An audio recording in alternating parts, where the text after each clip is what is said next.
Hey, it goes 1 for the money, 2 for the show, 3 to get ready. Now here we go.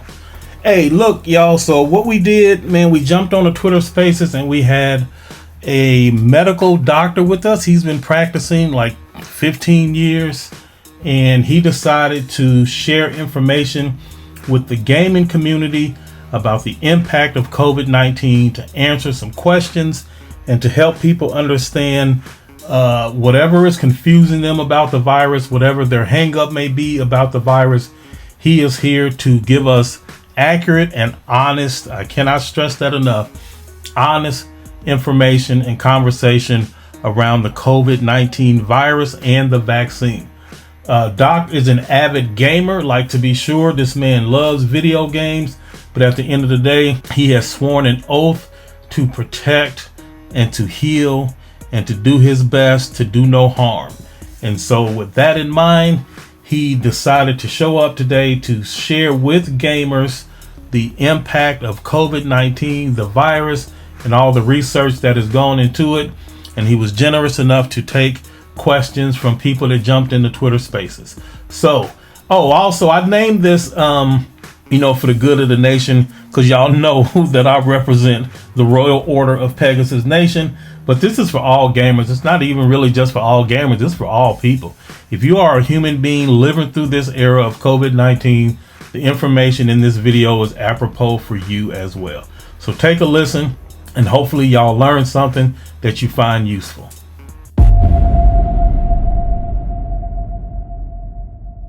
So y'all clear of the format. So what we're going to do is we are going to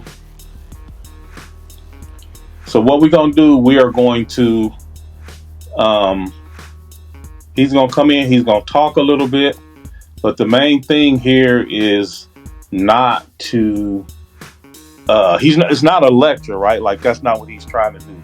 It's not a lecture format. What he is doing is he's going to answer questions, because people have questions. People actually have good questions, right? So he's going to respond to these questions and like sensible answers, right? Hold on 1 second, y'all. I need to tweet this thing. Hold on, y'all. Give me 1 second. 1 second, y'all. Hold on 1 second. Okay, yeah. So what we gonna do? This is not a lecture. He's not here to lecture us about the vaccine or none of your choices and none of that stuff. He's here for honest conversation, right? Like, that is why he is here. It's not a lecture. He's going to answer questions. It's also not a debate. He's not going to try to convince you of one thing over another. All he's going to do is just give you the information. Hey, here's what it is. And he's on the front lines. He can do his introduction or whatever, but he's an emergency room physician. So he's seen this stuff up close. I'm assuming we haven't actually talked about his experience with treating COVID-19. I just sort of inferred it, since he is a medical doctor and he works in ER, emergency room. So he can speak to that if he wants to when he comes in. But the main thing is he's just going to give information, and he's just going to be honest, have honest conversations with us. And I know he's probably going to be annoyed because I put Pegasus Nation in the name of the space. He definitely is a PlayStation gamer, but he don't really like the console war stuff, right? Unless it's just like the jokes and playing around. But he thinks people take it too seriously, which is true. Like, some people do get carried away with this stuff. So he really just wants to share information just for gamers and gaming in general. So I know he's probably going to be annoyed that I put Pegasus Nation in it. But y'all know how we do. Y'all know what this is. At no point will we ever get it twisted. And see, here's the thing, right? How can I put this? So there was a time when I was a little more laid back with this kind of thing. I would be like, okay, we done busted them in their face enough this week, so we're gonna let them slide the rest of the week, right? And one thing that J Bar and J Dub, they had to teach me: you never let up, you never relent, ever. Because as soon as they get the first little piece of daylight, you thought it was peace and quiet, here they come with all this trash, and they took your kindness for weakness, and they thought they saw an opening, and here they come. So I have learned that they never gonna turn it off. No matter what we do or don't do, they are just gonna be on this trash. And so because of that, I have learned that we have to keep the foot on their necks the whole time, keep the pedal to the metal the whole time. We not letting up, we're not gonna relent. So I put Pegasus Nation in the name of the spaces, even though this really is for all gamers, just information about the COVID vaccine, COVID itself, and the vaccine. Again, if you have questions, the doc will respond to those questions happily. He's happy to do it. He's volunteering his time, and he really is working on like big things. Hold on one second, Joe. Got to respond to this text. Okay. Yeah. So like we're really, he behind the scenes, he's really working on big things. I'm not going to share it, obviously, because that's his story to tell. And once things get a little further, I'm sure he will tweet about it. But he is just one of those people, activist, right? Where he cares about the good of the world and the community and all that stuff. So he's really investing a lot of energy and effort into just making things better for our communities and making things affordable. So like he really is the real deal. So he should be here shortly.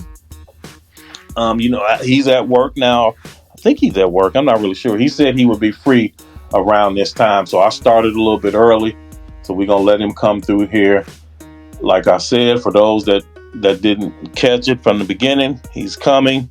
He's going to talk to us about COVID.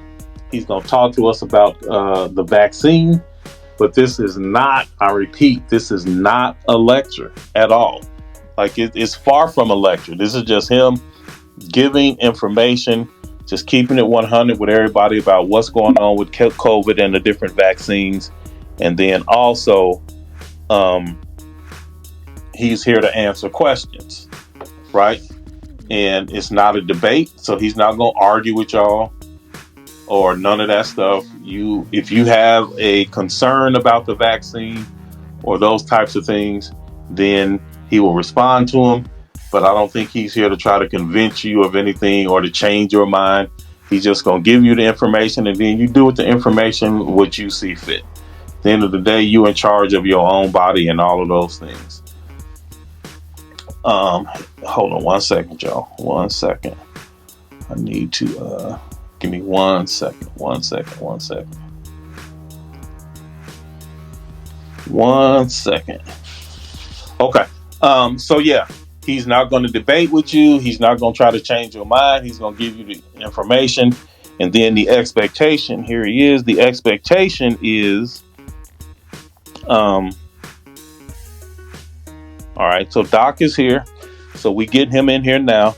So the expectation is once you have accurate information, you by yourself will be intelligent enough to make the correct decision. Okay, Doc is here.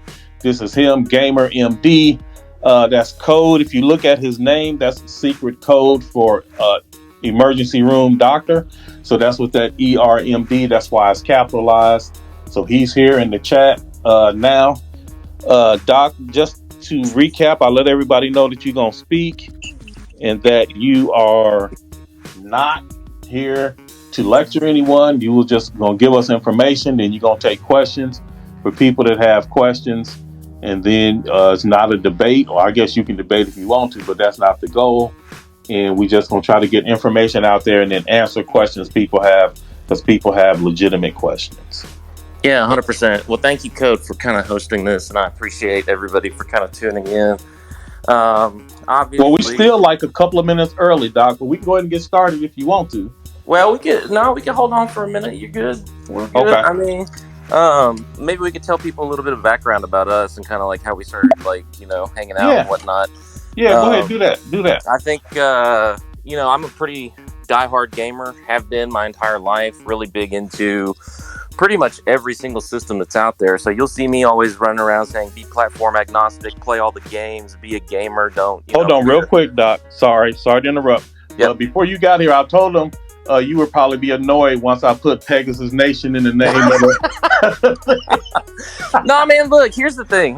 I'm not annoyed by any of it. I mean, ultimately, the real, and this is the truth, I think a lot of people sometimes mischaracterize you, actually, because you're a diehard gamer too. See, you're OG just like I'm OG. Like, I'm 45 years old, okay? So, I played games coming up from the very beginning, cut my nose on the Atari 2600 all the way through. Yeah. Owned all the game systems, that type of thing, because that's just the hobby that I chose to invest the most amount of time and energy into. And I think that you're pretty much the same way. 100%. And so that's one of the reasons why we get along so well, because it's like, you're making some valid points about gaming in general. And, at the end of the day, you have to call a spade a spade. I mean, if there's a company that's trying to take your hard-earned money and they're not putting product out, or they're not putting quality out, then they need to be called out about it. That's just God's honest truth, because not everybody has, access to be able to play every little thing. So you have to choose your investments wisely.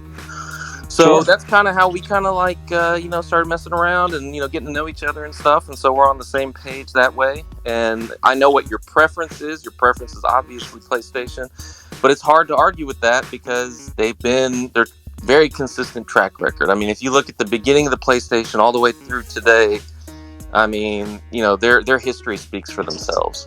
Yep, and let me clarify that. Like, I've said this before, but I'm sure this message gets lost.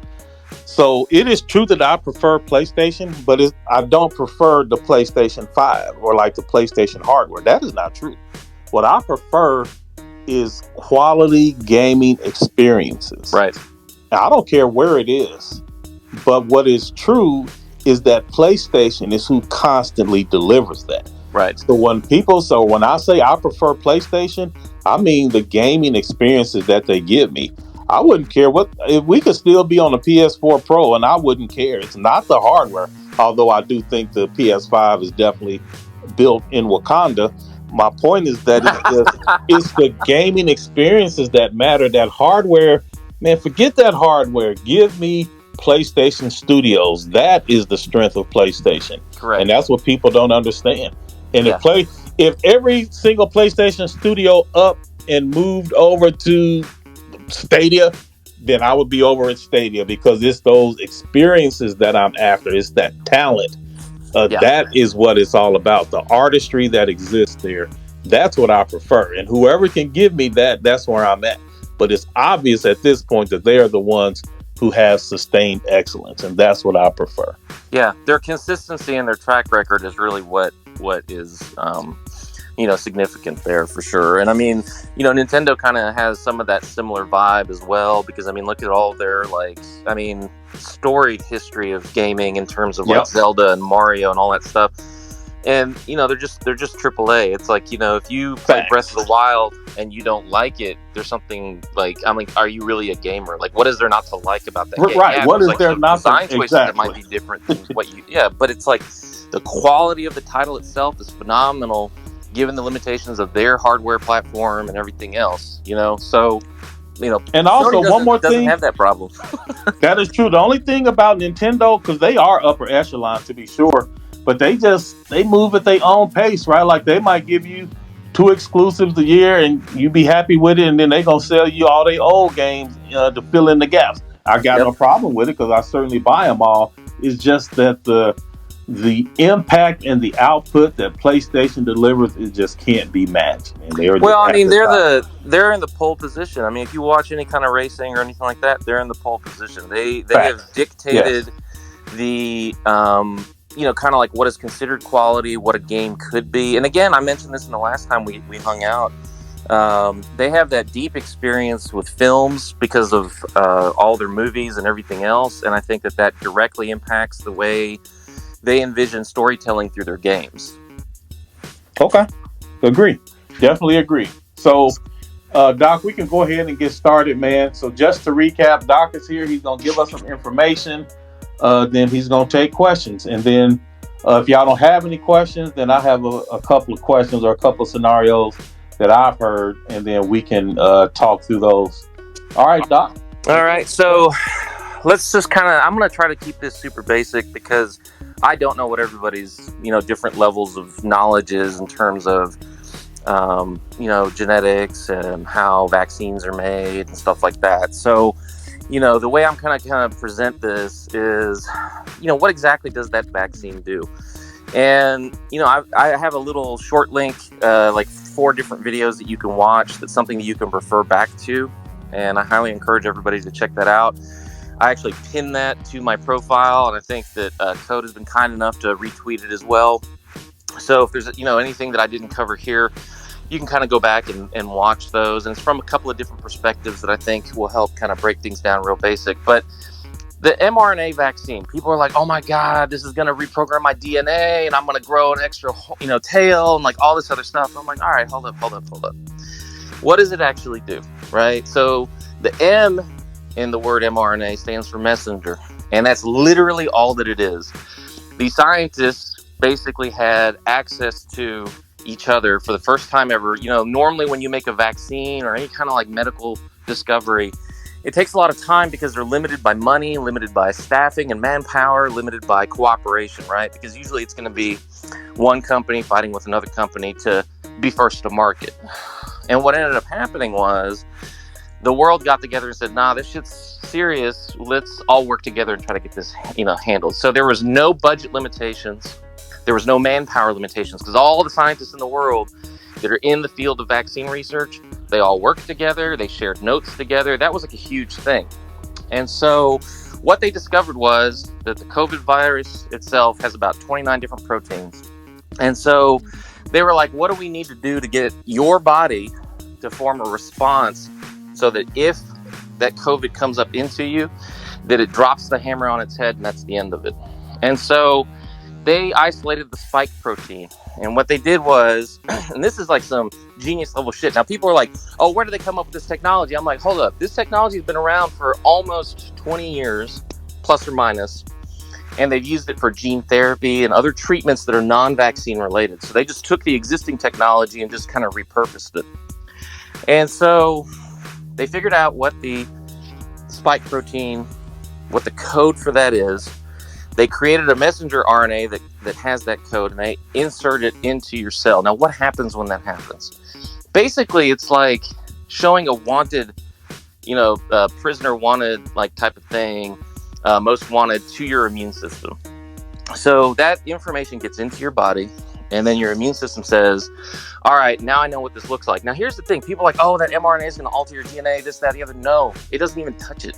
That's not how DNA replication, that's not how protein replication, that's not how any of that works. Basically, it's just giving you the message of what this thing looks like. Your body then produces one of those spike proteins, and then your body's like, what the hell is this? I don't even know what this is. And so then your immune system says, the next time I see this, I'm going to jump it. And that's literally exactly what happens. The mRNA vaccine itself is destroyed in less than a week. It's out of your system completely. There's no remnants left. The only thing left behind is that wanted sign that now your immune system knows what to look out for. So as soon as that virus gets into your body, then your immune system activates. It goes and clobbers it before it has a chance to start replicating all over the place. And that's it. It is a very elegant design. If Sony was going to make a vaccine, this is the vaccine they would make. What? Okay, Doc, I think that's something we all can understand right there. Okay. This vaccine is what PlayStation Studios would make, so it's upper echelon in quality. I think we can end the conversation right there, Doc. Thank you for your time, sir. But so that's the basic premise right there. And so now there's a million different, pieces of misinformation out there. There's all kinds of different, discussions, and people want to dig into the conspiracy theories. And let me just comment on that real quick. Conspiracy theories are actually a defense mechanism that humans throughout the history of time have used to be able to form some kind of understanding or control of their situation. Because COVID is scary as fuck. I mean, let's not be like bashful here. that shit is off the rails. I mean, like, it will kill you if your immune system overreacts. Doc, have you ever had to personally treat someone? Oh God, any yeah. cases? Okay. Yeah. I'm an emergency room doctor, and I have been there from day one on COVID. I've been buried knee deep in COVID. I mean, I wear a P100 respirator for 12 hours a shift. I don't eat, I don't drink, I don't take the mask off. Why? Because I've got kids, I've got loved ones, I got, other people that I need to take care of in my life that don't necessarily have the best immune systems because of their age or because of their comorbidities. And so I'm trying to protect them as much as possible. And that actually leads to a really good point. I'm already double vaccinated. I'm waiting to get my third shot, my booster, and I'm still wearing that mask, and I'm still wearing my respirator, and I still socially distance because I want to absolutely minimize my risk. People are like, well, if I wear a mask and socially distance, that's enough, isn't it? And I'm like, technically, it's better than nothing.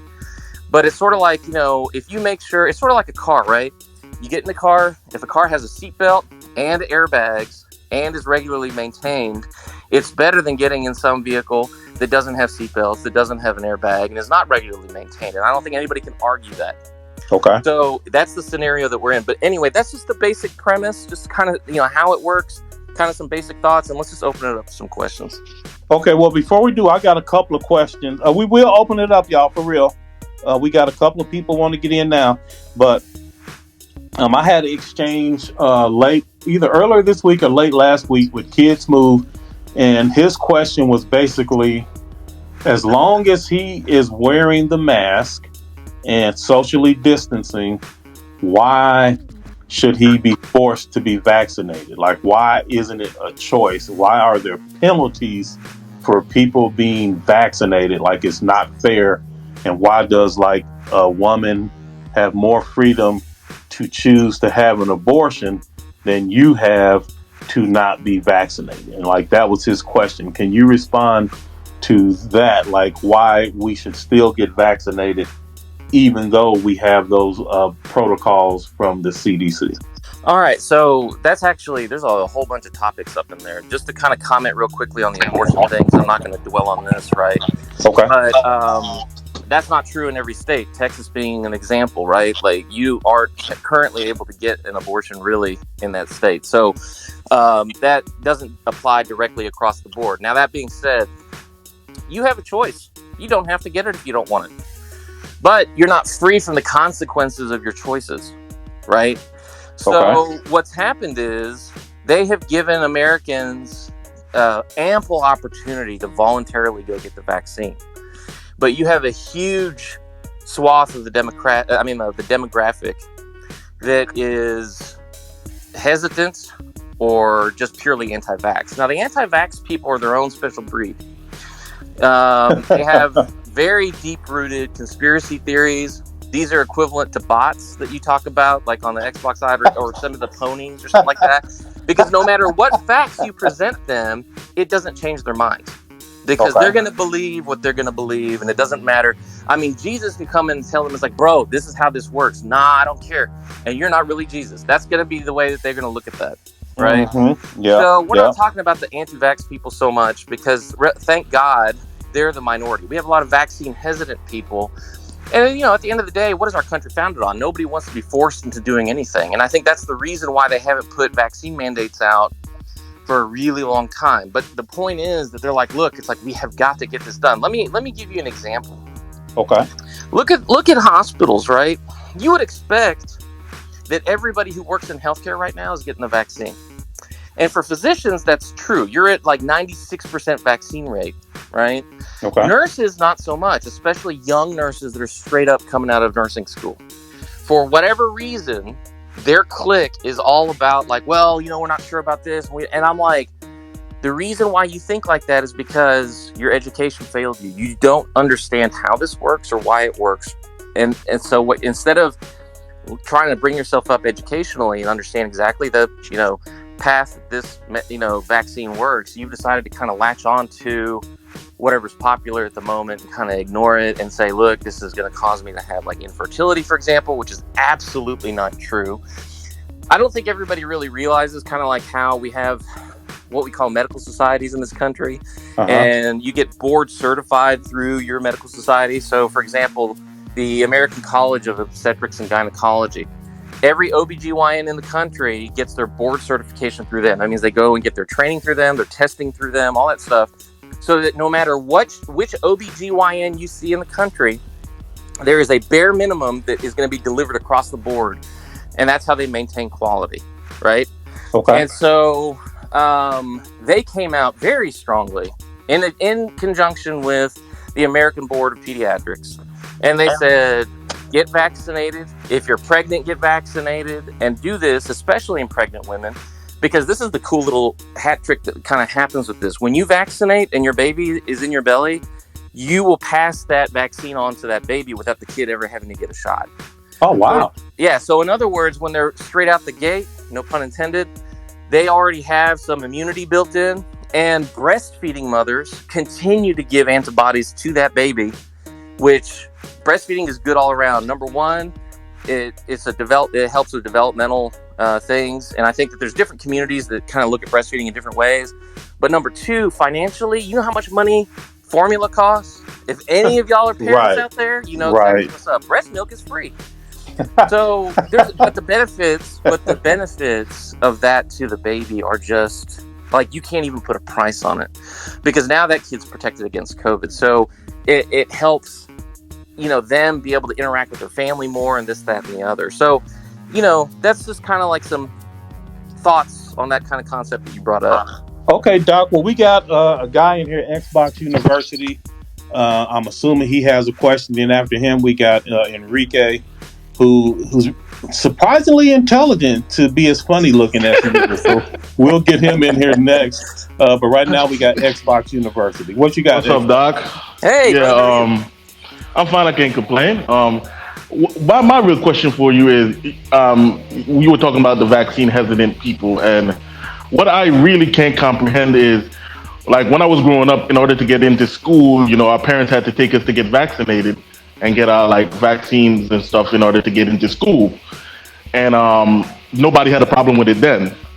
Nobody have a problem with like flu shots or whatever the case may be. So what I want to know is, what is the difference between the vaccines that you have to take your kids have to take to go to school, and this vaccine? Isn't it basically the same, come about the same way to prevent a disease?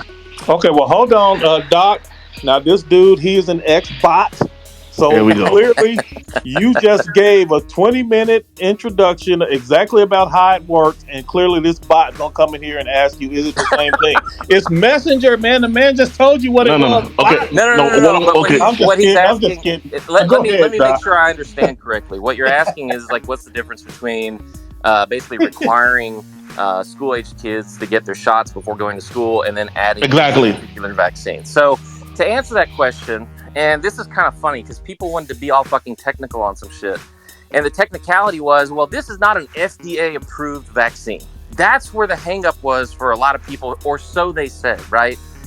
And now it's FDA-approved. So these motherfuckers need to basically sit down and shut the fuck up and get the shot. That's the godmother's truth. Okay. So Amen. To answer your question, there is no difference. That's what I'm saying.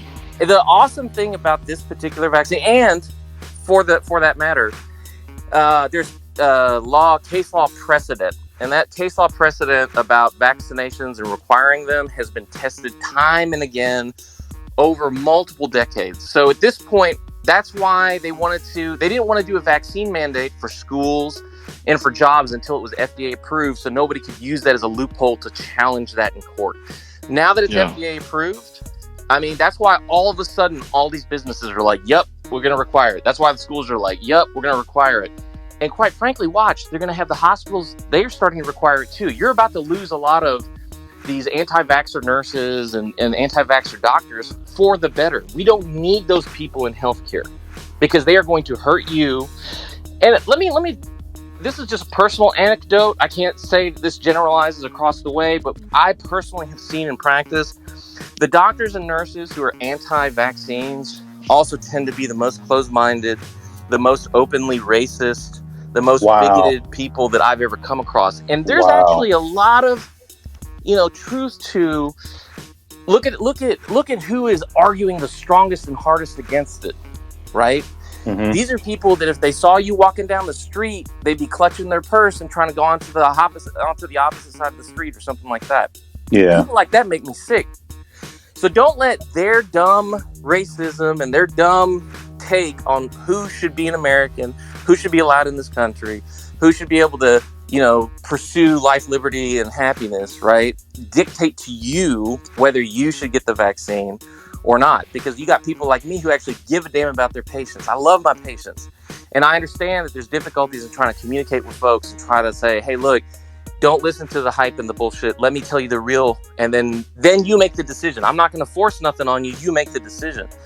But every time I've done that with reasonable people who, understand what I'm saying, because I try to, break it down, I haven't gotten a lot of pushback from people on one-on-one. That's one of the reasons why when Code and I were talking about this, it's like, bro, let's reach out to the gaming community because we already have that in common. And so to kind of parlay that commonality into something that's good for the individual, which then becomes good for society as a whole, right?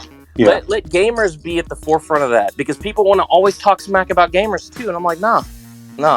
It's like you've got doctor gamers, you got lawyer gamers, you got engineer gamers, you got housekeeping gamers, everywhere. You've got, every walk of life, every income bracket has gamers in it, right? Yeah, one last thing, Optimus, just wanted to let you know, you were talking about your boy Kid Smooth, who's now a pony, and he was saying that, about abortions and with the vaccine and why do they have more choice?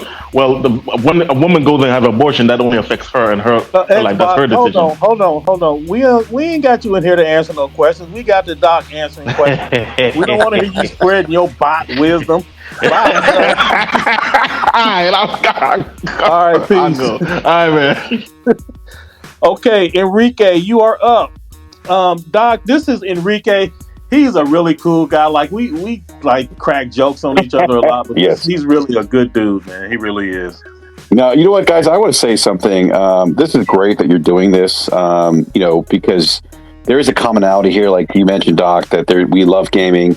And to bring this conversation up, I think it's an important one to have, because I have family members, too, that are kind of like anti-vaxxers. I'm kind of surprised by this. And you know what's interesting? You mentioned, Doc, kind of the people that are anti-vaxxers that are in your profession, that they tend to be, I don't know, more narrow-minded, Yeah. And I don't want to politicize this, but if you look at the statistics, the individuals who are really hardline anti-vaxxers tend to fall within a political spectrum, per se, and that is that they're very conservative, right?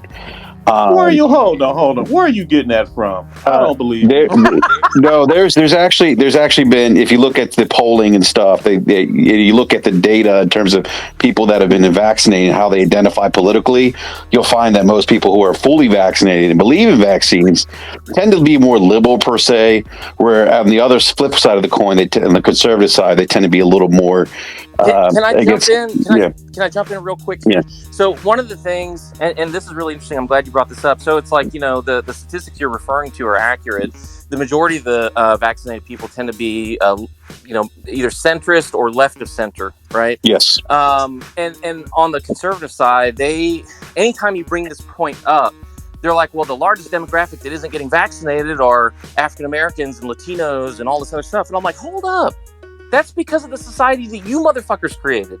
What ended up happening is you've decreased access to the vaccine to those people because they're poor and disenfranchised. Really? Yeah, that's actually true. Let me straight up. You look at places like Florida. Where did the vaccines first show up? The most affluent suburbs. Facts. It just hit every single CVS, Walgreens, whatever. So those folks had easy access because they ride up in their, whatever, and they just get the shot and they're out the door. And Doc, we're seeing that not just here in the U.S., but globally too. If you look at the countries that are more affluent, per se, like the United States. Okay, hold on, Enrique. Again, we ain't here. I know.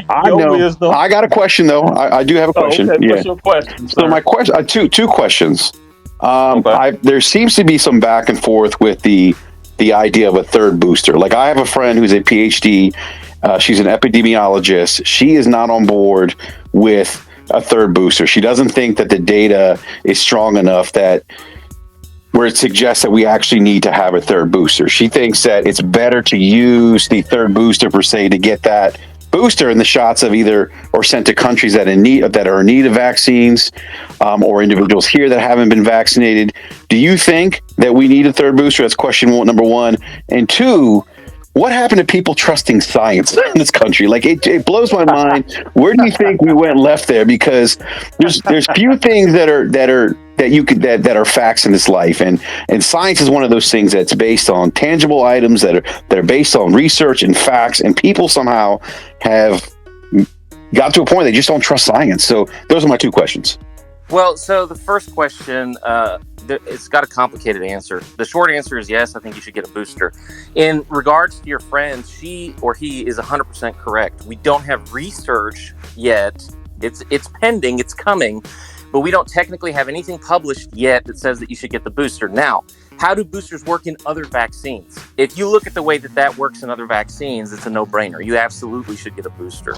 And what I recommend to people to do is after you've had your second shot and you've had your 3 weeks or whatever, you can get antibody testing to be able to kind of see what your levels are. And if your levels are 20, 30,000, whatever, then you've got plenty of stuff running around circulating in your body, so you can pass on that for a minute and allow somebody else to get it. Now, that being said, in the United States, how many vaccine doses are we destroying on a regular basis? Arkansas, for example, destroyed 80,000 doses. Wow. I'm like, if you're going to throw it away, go ahead and put it in my arm. I'll take the booster. So, right? So Doc, I'm sorry, I don't mean to interrupt. So is it that, because so this is where it kind of gets, I think the messaging by the media too, by the way, has kind of been muddled. And I don't think the FDA or the government per se has always Questions only, sir. I know. I got a question. This is a question. Do you think that like everyone should get a booster, or should it just be elderly or people that are immune compromised? Like me, I'm 44. Should I get a booster? I think that if you've already had your 2 shots and you're maintaining your masking, social distancing, and all that stuff, you have the luxury of waiting to get your booster. Okay. And they are supposed to be kind of coming back towards the end of this month, actually, to make a final kind of determination. So some of the research and stuff, I think tomorrow, should be right? available by the end of the month. So you should have better guidance on that. That being said, I know plenty of my doctor friends who've gone in and been like, hey, I need a booster shot. And they're like, well, we can't give it to you. And then they just say, I'm immunocompromised. And boom, they give them the shot, and that's the end of it. So almost everybody who's in the trenches, is getting their booster shots, because ain't nobody want to die for COVID. Because I'm going to tell you straight up, this is a whole other discussion code for another time, but corporate medicine does not give a fuck about you, does not give a fuck about me, does not give a fuck about the nurses, doesn't give a fuck about anybody. The only fucking thing that they give a shit about is money. And that means if they can put a warm body in your place, the second you die, they will walk over your corpse and put somebody else in that job. Facts. That's fact. Yeah. Okay, So get the shot to protect you and yours. You know what I'm saying? Yeah. All right, Brad, we appreciate you coming through. Second question too. What was the other question? People's mistrust of science as it relates to the vaccine. So anti-intellectualism, like that's a whole other topic of conversation there too. That's been going on. The death of expertise. Basically, it's like everybody's been brought up.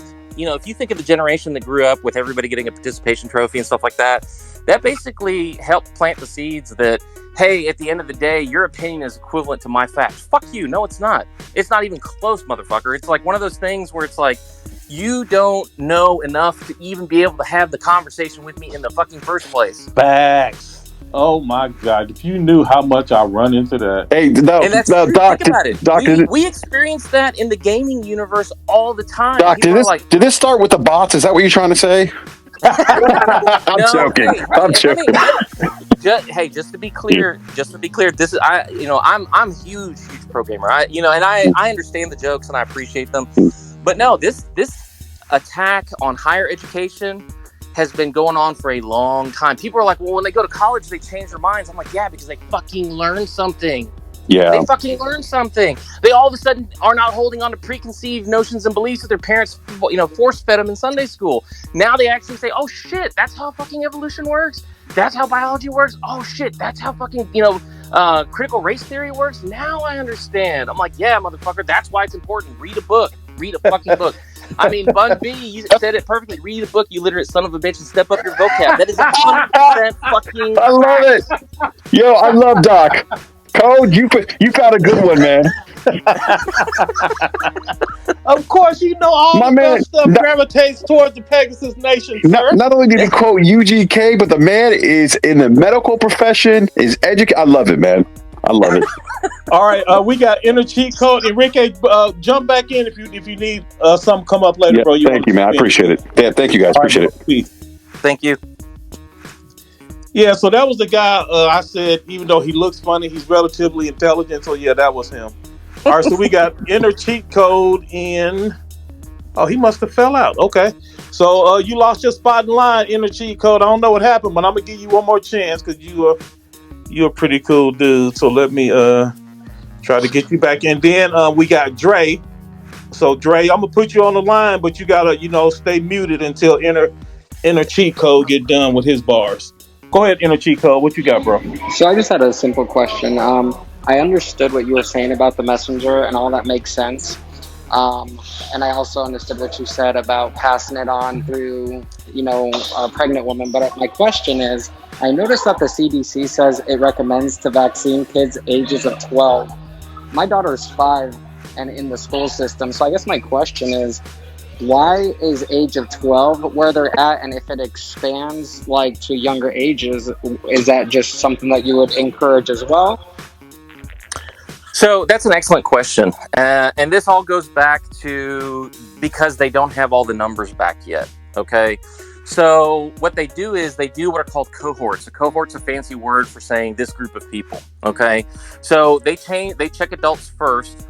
So because that's where the majority of the deaths and, long-term disability was occurring. So 18 and above was the first cohort that they tested. Immediately after that, then they went over between the 12 to 18 group, basically. Basically 12 to 18. So anybody under the age of 18 up to the age of 12 is another cohort. Below that, less than 12 all the way to 2 years, that's another cohort. And you can kind of remind yourself of that. If you ever look at medications that are designed for children, they'll say ages 2 to such and such gets this. If they're, 4 to such and such, they get this. So in the medical field, we break things up into groups called cohorts all the time because you can't study everybody at the same time. It's just not feasible. And so they start with adults first, then they move their way down to the pediatrics. The good news is that the plan is for, I want to say 2 and above, we should have data to finalize. The FDA is being extraordinarily careful to not authorize something that's not going to be safe in the kids. So they're really taking their time because they don't want anybody to feel like they're playing Russian roulette with their babies, right? And I, on the one hand, I'm frustrated because I know that the vaccine is safe. I know that there's not going to be anything, problems. I know that the preliminary research that's come out has been overwhelmingly positive about, giving these little kids the vaccine, but they've got to get the dosages right a little bit in terms of volume, this, that, and the other, what their shot schedules are going to be like. So hang tight because we're supposed to get some more information, hopefully by the end of September. And then that'll kind of carry on, for the FDA to kind of finish doing their, part. And then once they've gone through the analysis of all the data, I would expect that before the end of the year, the vaccine will roll out from 2 and above. Oh, thank you so much for answering that. Yes, sir. Thanks, Doc. All right, inner cheat code. Peace out, bro. Okay, Dre, you got the mic. What you got for us, sir? Hey, what's going on? I appreciate you, Cole. Okay, hold on. We finna get we was about to get Louis in, but he dropped. All right, so we got Link 52. You up next, and then after Link, we got Minx, and then Cell D. Go ahead, Dre. All right. Okay, so this is not so I'm going to kind of derail this because this is not a COVID question, even though I do appreciate the knowledge. But you're a doctor, so I'm just going to ask you because I've never seen an answer, a legit answer for this. And so my question to you is that how come we still haven't found a cure for AIDS or HIV or Alzheimer's or heart disease? We hear that we're putting in millions of dollars into these, to these hospitals to try to find a cure, but nothing's happening. And this has been going on for decades. So my question is why is that? Why haven't we found a cure for some of these other diseases? Well, so first of all these diseases are what we call multifactorial. In other words, it's not just one thing that's causing them, right?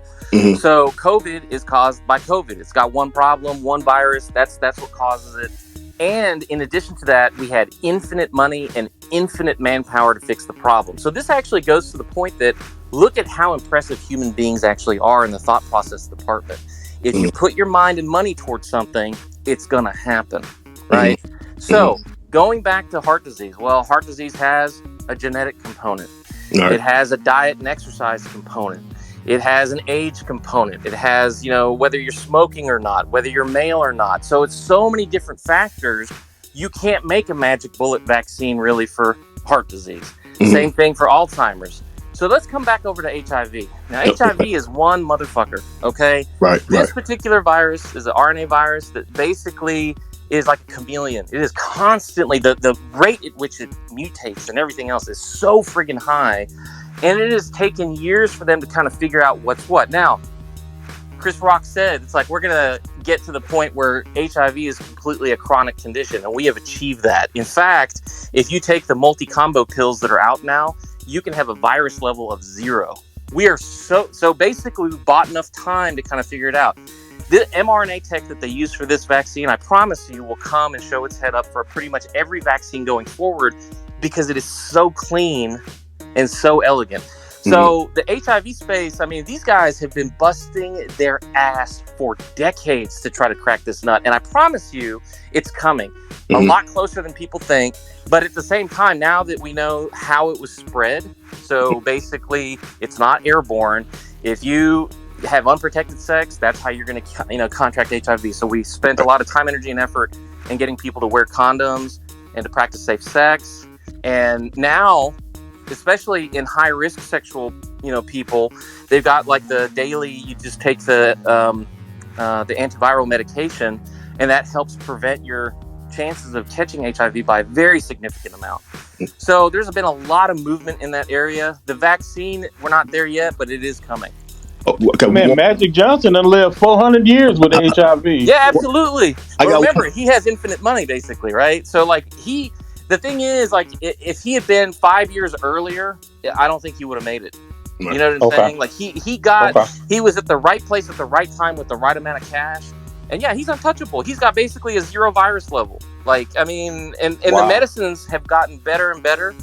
And they're phenomenal. I mean, it's like what they've been able to do in a pill form, which, by the way, there's supposed to be a COVID pill treatment, like an actual treatment, not the horse dewormer, not, any of the other bullshit that people are trying to do instead of actually follow the real science, that is eventually going to hit too. And Pfizer is also making that one. I got one more follow-up question real quick. Hurry up, Dre. Oh, I'm sorry. Okay. Do you believe in the man-made theory of there's no money in the cure? There's no money in the cure for which? So in general? So just like HIV. So you the myth is that there's money in the cure. Because guess what? Who pays for that? The insurance company pays for it. That's not coming out of your pocket. Some of it comes out of your pocket. Right. But if they had a cure for HIV, look, COVID just proved something to us. There's always going to be some other badass virus that comes up and fucks people up, right? Right. So they'll cure HIV and they'll move on to something else. I mean, there's always something. There's always something out there. And the thing is, it's what's the rollout, right? Like, you look at the entire globe, that HIV cure will hit the United States and Europe first. Good luck getting it to Africa. Good luck getting it to Southeast Asia. It's going to take time. So they'll be making money all along the way. And I mean, these guys have deep pockets, like multi-billions of dollars. So, I mean, the thing is, it's not going to affect you. They are going to make profit off of it. But there is absolutely a profit in the cure. I say that because it's the myth that if there's a cure, then people aren't buying prescriptions for said disease. You know what I mean? So that's why there's no money. Who that smacks in the face? That smacks the scientist that's busting their ass their entire career to find a solution to that. Gotcha. That is basically questioning that scientist's integrity. Gotcha. Right? Okay. Yeah, so Dre, enough of your guys. And same thing with that's legit. Like, y'all ain't never heard that. Like, that's legit. No. It's a very legit question, and I'm glad you brought it up because now that ain't a legit question. That's how bots think. They're doing the same thing. Come on, Cole, you old enough to know that, man. Come on. Don't interrupt the doc, man. It's so rude. Go ahead, Doc. But listen, this is exactly what they're doing to doctors and nurses now. They're starting to picket the hospitals and say that you guys are, trying to make money off us and stuff like that. I'm like, motherfucker, I am not trying to make a penny off you. I would rather never see your fucking ass. I'd rather see you at Walmart. I don't want you to be up in the hospital sick with COVID. You know what I'm saying? So it's like I get paid the same regardless if I see 1,000 patients in a day or if I see one patient in a day, right? So it ain't about me trying to make some money. That's for goddamn sure. I will tell you who's making money though. The hospitals are making money hand over fist. They and what they did to us, the frontline guys, they either cut our pay or they cut our staffing or any of a number of things. And I'm like, y'all are some greedy ass motherfuckers. It's like, that's why our healthcare system in this country, people try to say, oh, we have the best healthcare system on the planet. I'm like, fuck you. No, we don't. If you have money, we have the best healthcare system on the planet. Right. All right, Dre, we got to get you out of here, man, taking us off topic. All right, so we got Link 52. It's on you. Okay, Dark Link, I see you. I'm going to get you in. Dark Link claimed to be a surgeon, doc, and would want to help contribute to the conversation. But we got Link 52 in here now, and then we going to get Minx and then Cell D. All right. Can you guys hear me? What up, Link? Yeah, we hear you loud and clear. All right. So I actually tested positive for COVID about 5 days ago. So we had a outbreak at my job. I had a coworker coming to work last week with a fever and stuff, and I was kind of encouraging them that they should probably be at home instead of being at work. But they ended up testing positive. And so we're masking up at work and everything like that, but still a few of us ended up getting it. I'm vaccinated. Got my last shot at the beginning of June. Good. And so I haven't really I went and got tested just because I had a slight cough and I knew I had been around somebody. So I said, let me go get my test. So I tested positive. I really haven't, the symptoms I've had is a little bit of congestion, a runny nose. Well, hold on a second, bro. I don't mean to be rude, Link. I'm sorry. But Doc, how does he have COVID if he's fully vaccinated? And that is he missing a booster? So the vaccine. Go ahead, Doc. The vaccine does not make you 100% immune from the virus. What it does do is it keeps you from dying from the virus, right? And so what would have been potentially, admission to the hospital, intubation, et cetera, if things had gone pear-shaped, in this fine young person, because they got their shots, he got barely a cold, basically. So he's just going to have to sit out at the house for, the next 10 to 12 days and just kind of chill for a minute.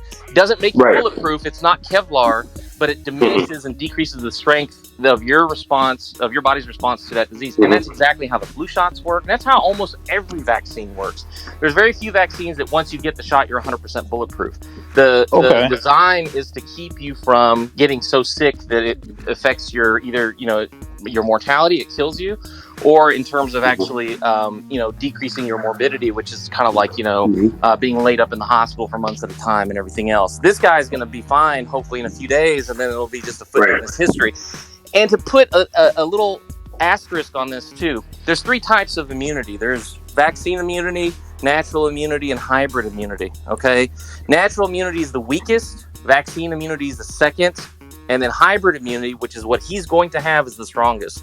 So because he got the vaccine and got infected afterwards, he's going to be able to hopefully kind of smooth sail the rest of this COVID without a whole bunch of problems. Now, does that mean you don't socially distance and you don't wear a mask? No, you keep doing that because of the protection of the rest of the people that are out in the world.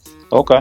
Now, Doc, that really wasn't his question. I just sort of interrupted him because I wanted that. So I think he's going to get to his real question now, though. Sorry, bro. Yeah, I've had mild symptoms. It's honestly felt like a cold. But today I pretty much feel about 95% back to normal. But I guess you kind of touched on the question I was going to ask for the people who I've been trying to let them know, hey, I'm vaccinated, and they say, but you still got it. But look at the symptoms I've had. It's been pretty mild. So I guess for me, like you kind of just touched on the question I was going to ask for the people that are saying, oh, but there are other people out here getting infected that are vaccinated. What would you say to these people? But I think you kind of, answer my question. Just to kind of sum it up, you are technically what we would consider a vaccine success story because you got mild symptoms at best, and that's it. Mhm. And that is the point of getting the shot, because if everybody got the shot, the worst they would have is close to what you had. There's going to be exceptions to every rule, but the numbers are like significantly less. Let me give you some statistics right here, right quick, since this came up. So if you get COVID-19, you are unvaccinated, right, and you're 65 years or over, right, you have a 1 in 8 chance of dying. 1 in 8. Okay. Jeez, that's If you have COVID-19 and you're unvaccinated under the age of 65, you have a 1 in 240 chance of dying. Now, if you've got COVID-19 and you're fully vaccinated at the age of 65 or higher, you have a 1 in 25,000 chance of dying. And if you're COVID-19 vaccinated under the age of 65, you have a 1 in 550,000 chance of dying. So you tell me which odds you're going to play when you're gambling. Right. Okay. Man, appreciate that, Doctor. Those are some useful stats. Sure are. Yeah. All right. Thanks, Link. We appreciate you coming through, bro. All right, you're welcome. All right. Peace out.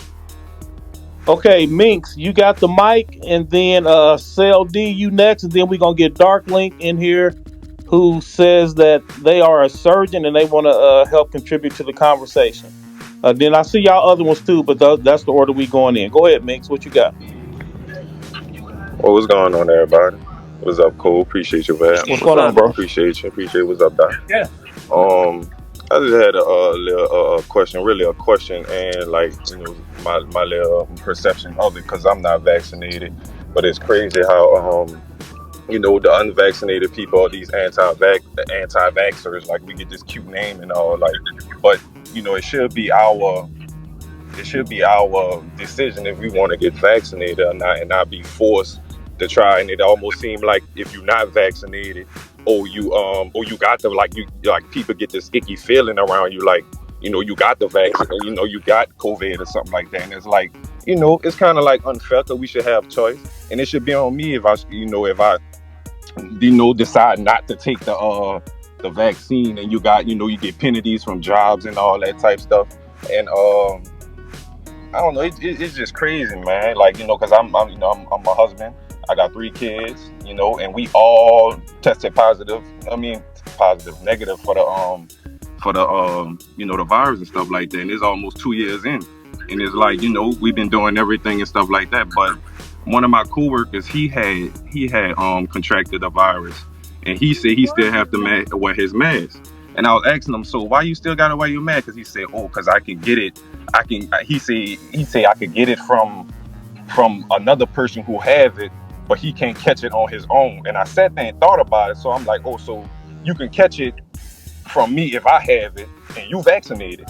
But if you touch a surface or get it from, you know, anything like that, it's like you cool. But I still don't see, you know, like the big. I don't know, man. It's just crazy, bro. I don't know. We hear you. Let Doc go ahead and speak to that. Let me unpack that a little bit. I'm gonna say something funny first, just to kind of make us all laugh a little bit, and then we're gonna go into the serious on that. Okay. So the funny thing is, I think all of us here have successfully completed elementary school, and one of the games we used to play in elementary school was Who's Got Cooties. And people didn't want to be around the dude that got cooties. Be like, nah, man. And you trying to bob and weave and dodge and run around the tree and everything else, right? So this is the adult version of getting away from cooties, right? Like that, God's honest truth. That's basically what this comes down to. So that was the funny bit of it. The serious bit of it is this. I think that this goes back to kind of the understanding of what's what. Now, I'm going to get personal kind of about my situation. I pulled my kids out of school last year and this year because they're too young to be able to get the vaccine, right? And I know I'm in a high-risk work environment, and there's a possibility I could take it. That's why I wear that mask for 12 hours, even though I've had the shots, right? Because it's my responsibility as a father to my kids to do the right thing, okay? So that's just me personally. Now, going back into the actual substance of what you were saying, this goes back to kind of the misunderstanding of how the vaccine works and what it does and what natural immunity versus hybrid immunity and all that stuff kind of rolls in. So let's just kind of like, you know, we're going to take deliberate steps on this just to make sure everybody's on the same page. So if you are an unvaccinated person walking around, go to work, you pick up the virus, God bless, you survive it, everything is okay. You now have what we call natural immunity, okay? Natural immunity is the weakest of the three immunities that we discussed previously. You can be reinfected, and the reason why you can be reinfected is because this virus likes to mutate. All viruses like to mutate. That's how they survive. And so when you had like the alpha variant on the initial infection, and now you got the delta variant on the second infection, your body's having to go through the whole process all over again.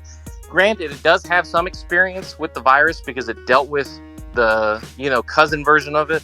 But now this is the bad cousin that just got out of, Rikers. This is the cousin that's going to be like, hey, where's my chain at? You know what I'm saying? So all of a sudden you're in a situation where it's like, it's going to kind of rough you up a little bit again. So that's why, the workplace still wants you to wear your mask and everything else, because let's say you did have it and you did form a good response and then you got infected again, you could be a carrier to other people. So they want to minimize the carrying of the disease or the virus to other people, and therefore, coworkers and things like that. And so it's just an issue of trying to contain this as best as possible. That's why I still wear a mask when I go out in public. People look at me. I live in the dirty South, okay? And when I work in the dirty South. And so it's like, because right now this is where the need is the greatest. And so Doc, what you know about the dirty South? No, you don't know them terms, man. Stop. Man, come on now. Why? Hey, don't front. I know what's up.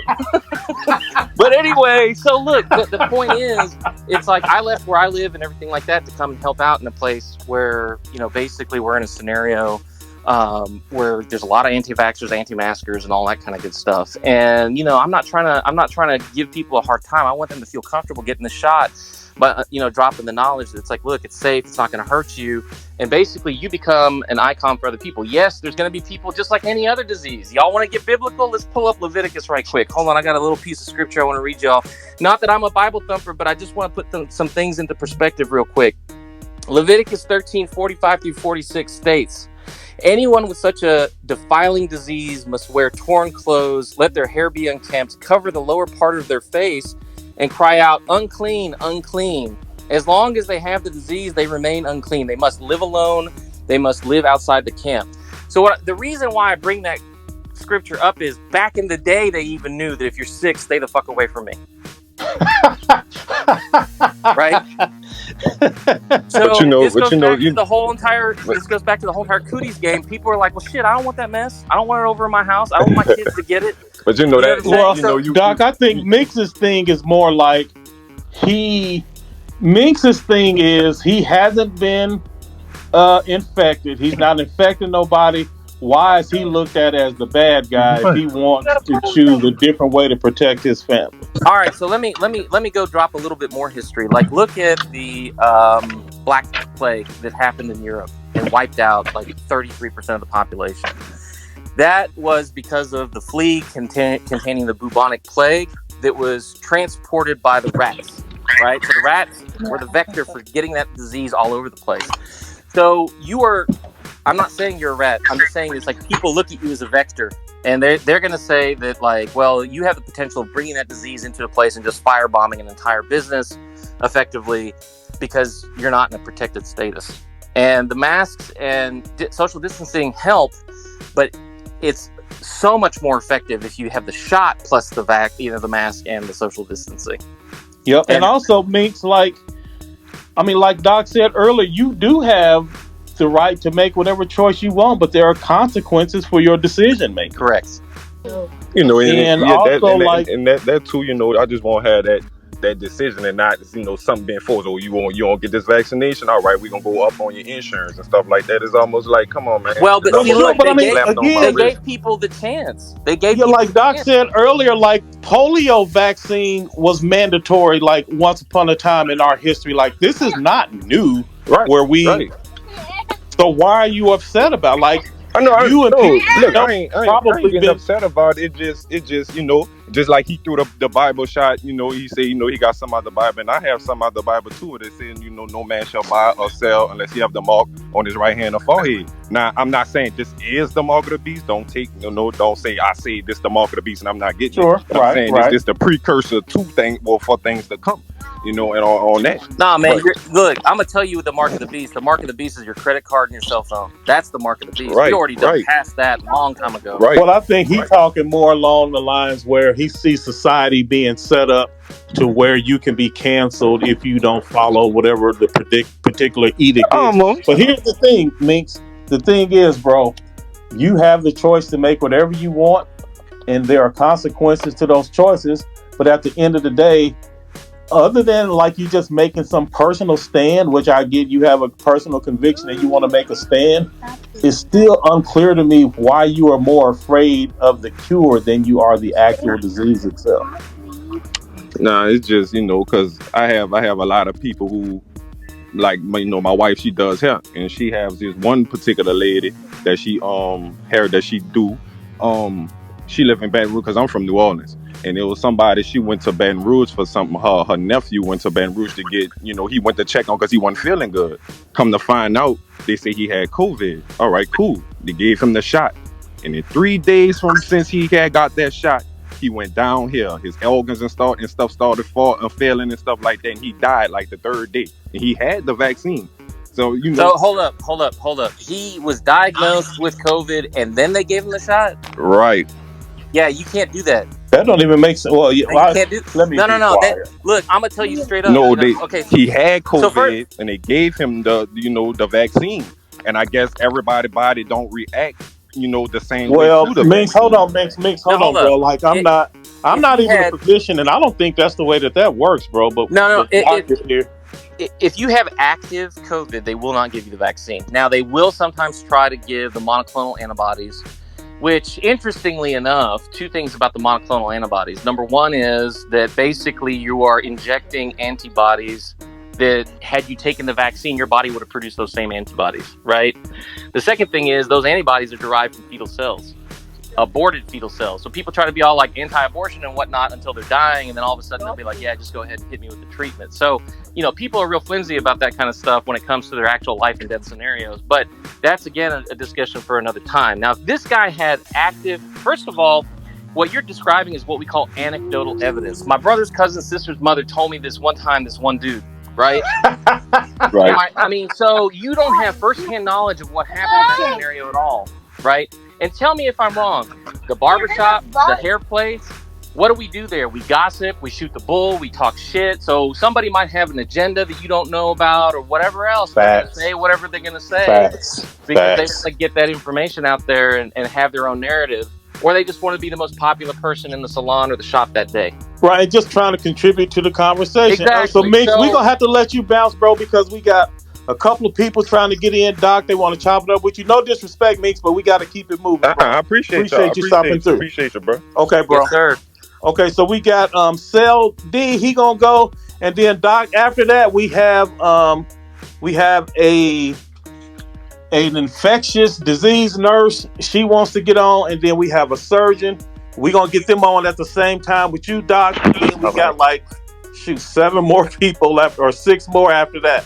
So, Cell Double, you go ahead and go, and then we gonna get these 2 other healthcare professionals in after you, bro. Okay. Hey, what's going on, everybody? What's up, bro? I kind of got some questions, but I kind of got a personal story and perspective. Well, you Pegasus Nation, so you can speak freely, sir. Go ahead. I appreciate it. So I'm kind of I'm traumatized of getting sick and falling ill because I have underlying health conditions. I recently last year was in the hospital, damn near died, had to have a ventilator or whatever because my lungs had failed because I had a bad case of pneumonia, right? And I have sickle cell anemia, so that complicates everything when I get sick, right? Yeah. So I've had the pneumonia shot multiple times, but that hasn't protected me in a way that you would expect a vaccine would. Especially since I'm pretty sure my sickle cell plays a role into that. But even with me getting the pneumonia vaccine, I've still almost damn near died last year, being put on a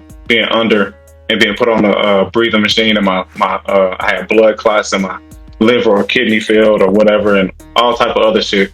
So with me, it's kind of like I'm in a state of mind where I feel like fuck either way, whether I get a vaccine or not, because of my because of my condition, right?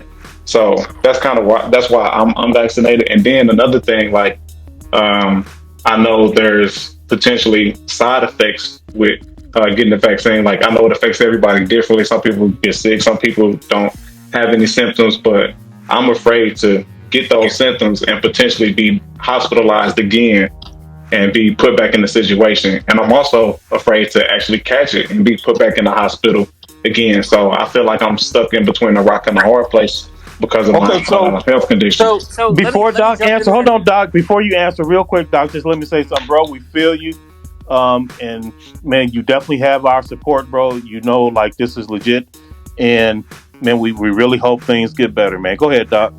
So this is actually the most important call we've had yet. Okay, so first of all, God bless you. I pray for you. I hope that we don't end up in that scenario again. Now, you said that you got the pneumonia vaccine.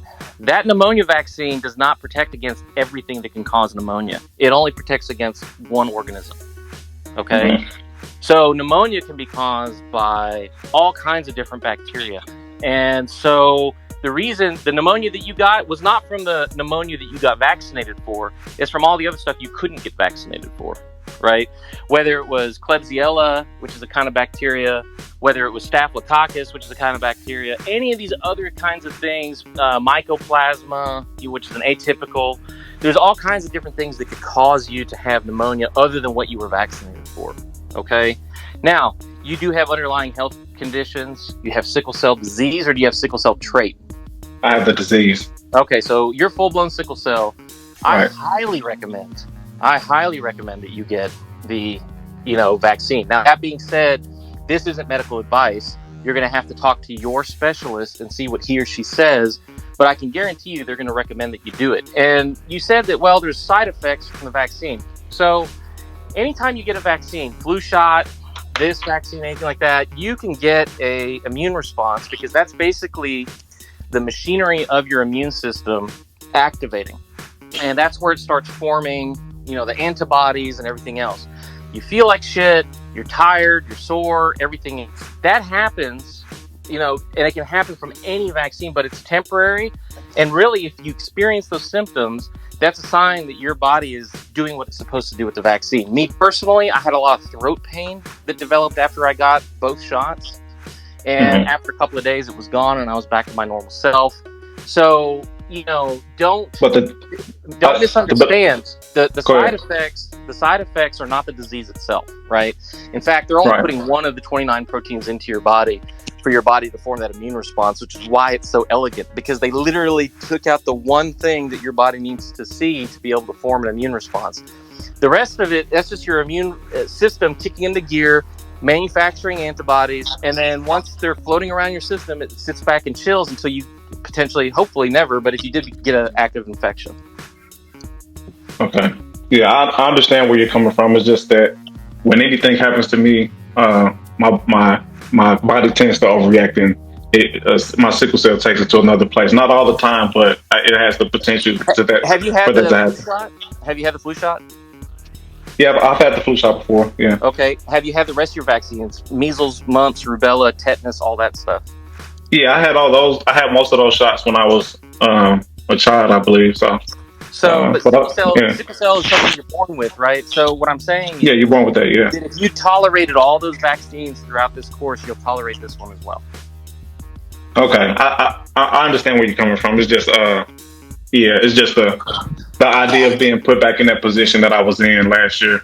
We feel you, I feel you. That fear, fear is legit. I'm not criticizing that at all. I think that it's a valid concern. What I'm trying to do is to help alleviate that fear, so that you can go have that conversation with your doctor and say, Doc, I'm scared shitless about this because I don't want to be put back in the hospital. I don't want to be intubated again, everything else. But I'm going to tell you straight up, if you get COVID, you're going to have a very tough time with it, because COVID has a tendency to make you what we call hypercoagulable. So that means that you start forming clots. And for somebody with sickle cell, you already have problems in regards to just because of the shape Right. of red blood cells. Do you still have your spleen, or has your spleen come out? Well, Doc, he may not want to share some stuff. Fair enough. No. Hold on, no, I don't mind. I've had my gallbladder taken out, and I still have my spleen. Yeah. Okay. All right. Fair enough. So you haven't had a splenic infarct or something like that. But the thing is, if you're sickle cell and you're hypercoagulable, I mean, that's going to set you up for stroke, heart attack, end organ infarcts and things like that. And we really don't want that to happen. So I really don't want you to get COVID. I really don't. And I encourage you to go have a heart-to-heart with your sickle cell doc and see what he or she says, because I guarantee you they're going to be like, bro, it's like, this is for you. You need to get this done. Okay, and I just have two small questions. Sure. Does getting the vaccine make it less transmissible? Like if you get the vaccine, is it that's what the hope was. The hope was that it would decrease transmissibility, but unfortunately, it doesn't look like that's necessarily the case. So it protects the individual, but not other people, in the sense of, like, you can get COVID and still, it wouldn't affect you, but you can still pass it on to somebody else. Okay, and once you get the vaccine, does it make it so that you can spread it? Does it work in that way? No, it does not make you a spreader. In other words, they don't use like any kind of live COVID to make this vaccine or anything like that. And so you getting the shot doesn't make you automatically, like, if you get it, you can't go and just immediately give it to somebody. If you get infected, you can still spread it. Okay, cool. Yeah, that's all I had. I appreciate everything that you brought to the conversation today. All right, Cell Double. Oh, sorry, Doc. Go ahead, bro. I just was thanking him. Okay, so Cell Double, man, hit my DMs, bro. Pegasus Nation definitely gonna get together and get you a copy of Cğᴏ, because you deserve it, bro. We need you out here helping save these universes, man. So we definitely gonna get you a copy of Cğᴏ, bro. Hit my DMs. I appreciate it, man. I'll talk to y'all later. All right, bro. Bye. So, Doc, we have with us now, we have Stone. She says she is an infectious nurse disease. And we have Dark Link, who says that he or she is a surgeon. So this is clearly y'all out of my league now. So I'm just going to let y'all have it, man. What's y'all up, go Stone? ahead. Hi. How are you? Good. I'm tired. Yeah. Hey, before you say anything, I want to give a shout out to all of the ICU, infectious control, ER, floor nurses. Y'all, I couldn't do my job if people like her did not exist and did their job. You guys are literally saints. And as far as I'm concerned, y'all have hung the moon. So that's awesome. The bottom. I appreciate that. Love my nurses. Love man, we'll salute to you, Stone. A warm Pegasus Nation salute to you, Stone. We appreciate it, because I mean we're struggling out here. I won't lie to you. We're hanging on by a thread, to say the least. I live in the dirty South. Stone, I'm sorry. Steelers Nation too? Yes. What? Okay. Yes. Stone, what you got for us? I live in the dirty South, like Doc was talking about earlier. The dirty South, way past Atlanta, down there, right by Florida.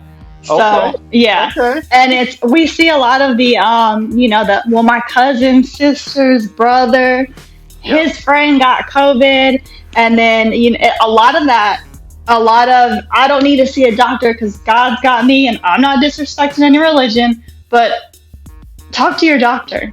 Don't talk to your cousin's, sister's, brother's, friend.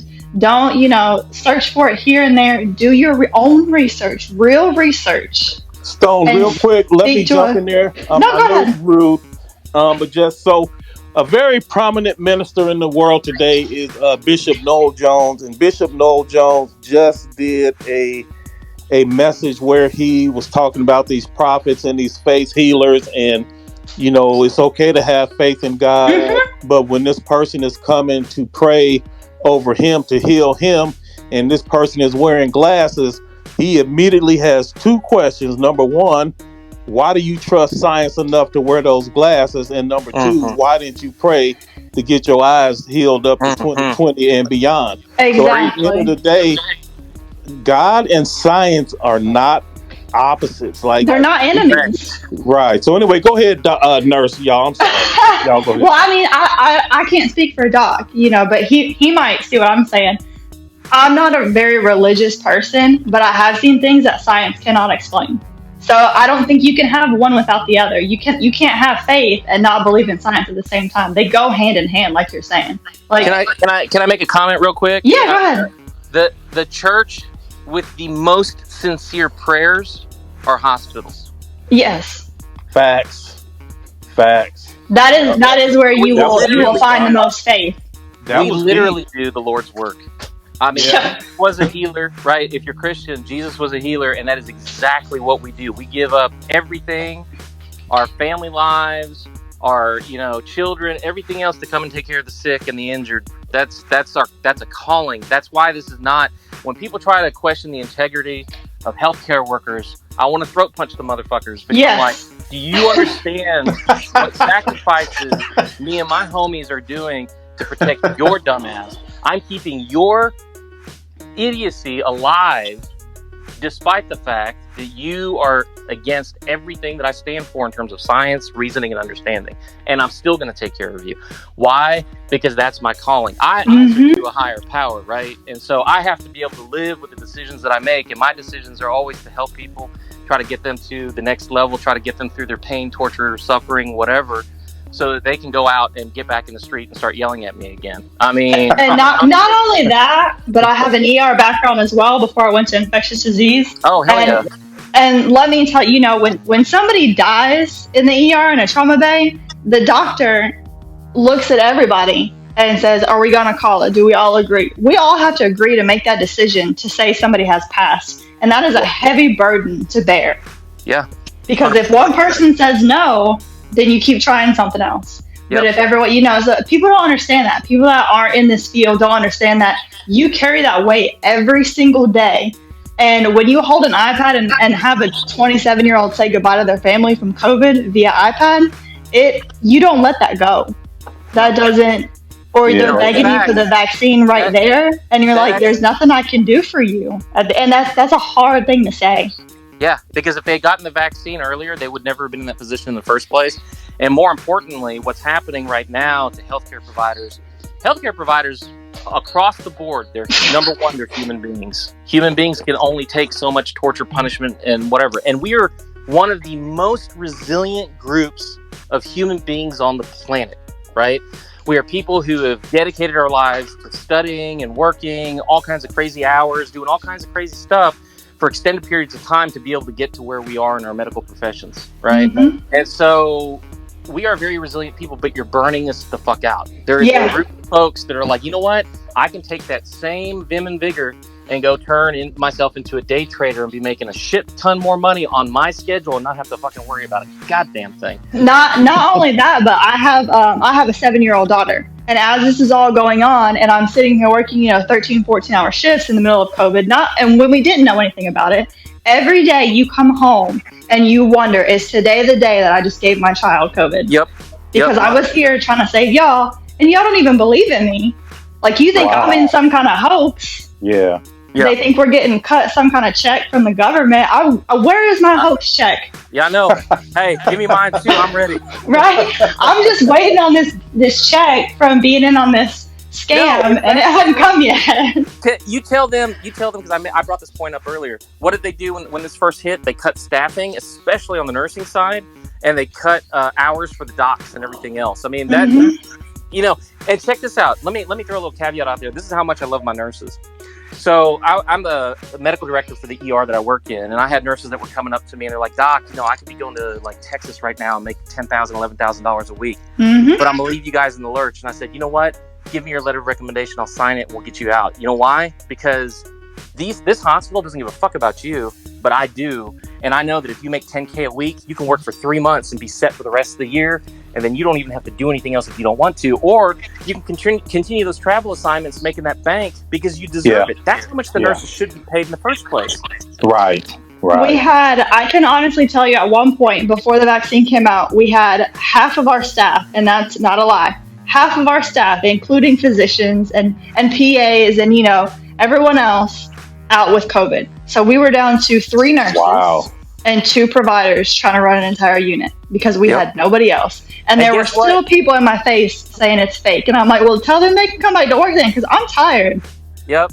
Then that was the other point I was going to make. You still came every day to do your job. We were so stretched thin that we were working 13, 14-hour days, 5 days in a row.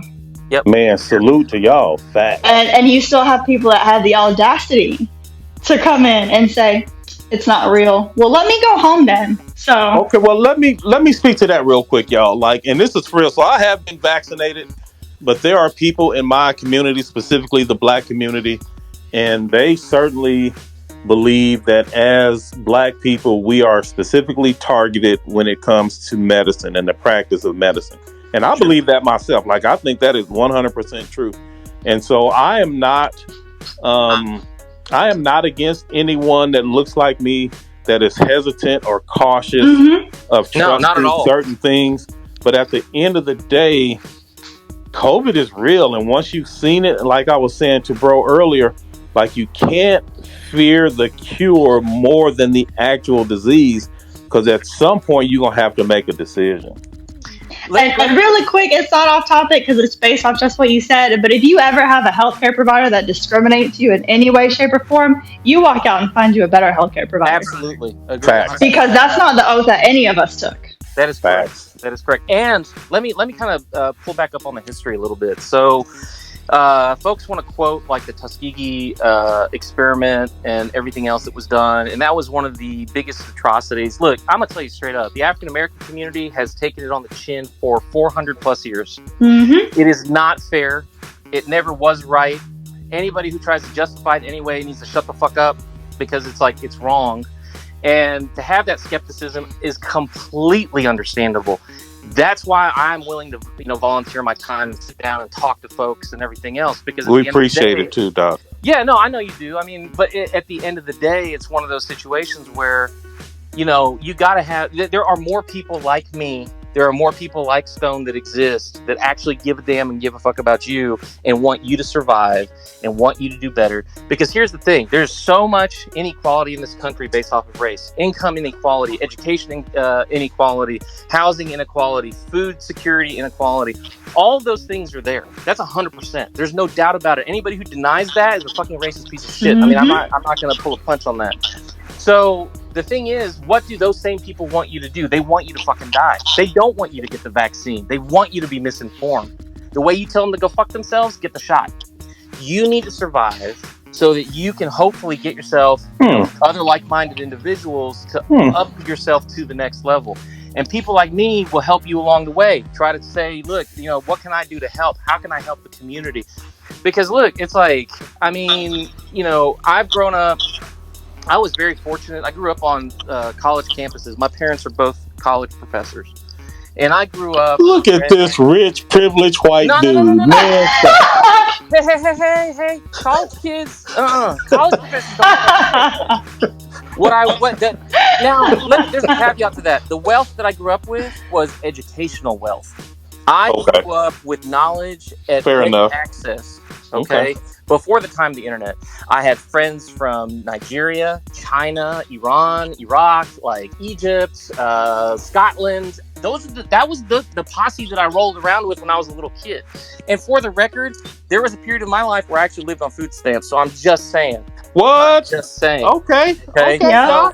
So, because you have to remember, my parents were in college when they had me, and they did not have any kind of jobs or anything like that. They had public assistance that helped them get to where they got to. So I'm very appreciative and understanding of the struggle. And I mean it from the bottom of my heart and deep in my bones, because I personally have been there. Okay? That's what's up. Okay, so, Doc.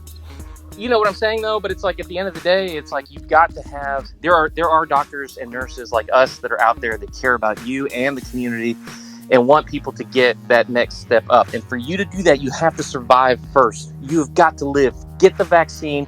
Give a big middle finger to these motherfuckers that want to see you fail, that want to see you die, that want to mischaracterize and stereotype you. Because that is another way of torturing you. To speak on that, in the same situation, I grew up with a single mom who worked 3 to 4 jobs at a time. So we had nothing. We were on food stamps my whole life. And, so you have, like you're saying, like, people thought we weren't going to be anything because of where we grew up. So show them that you can be something. Show them that you don't care what they think. And here's the thing. If y'all look at my timeline, every time there's a brother or a sister or one of the Latinx community or something like that, they got their MD, their PhD, their RN, their I JD. did notice I that. am Yeah. constantly liking and retweeting that, because those are the examples and the role models you should have. It's like, look, I can do that. They look just like me. I can do that. And these people are not more special or more capable than I am. It's just that they got the right breaks. That's the other thing too. Take advantage of whatever's offered to you in terms of like scholarships and programs and things like that. If it's available, go after it.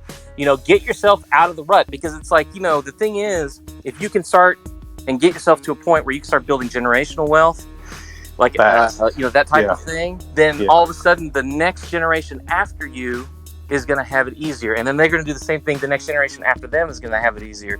So it rolls into the same boxes with what we're talking about with, you know, food stamps and education and everything. It applies to the vaccine in the same way. It's being offered to you. It's they're trying to give it to you. So take it and do better. And, you know, like I said, ask your doctor. We're never going to say no, we don't want to talk about it. And if you run across somebody like that, you don't need to talk to them. You don't want to talk to them anyways. Yeah. All right, so here's the thing, y'all. So, Doc, you have gained our respect and our credibility. You have gained it because you have demonstrated you're a real one.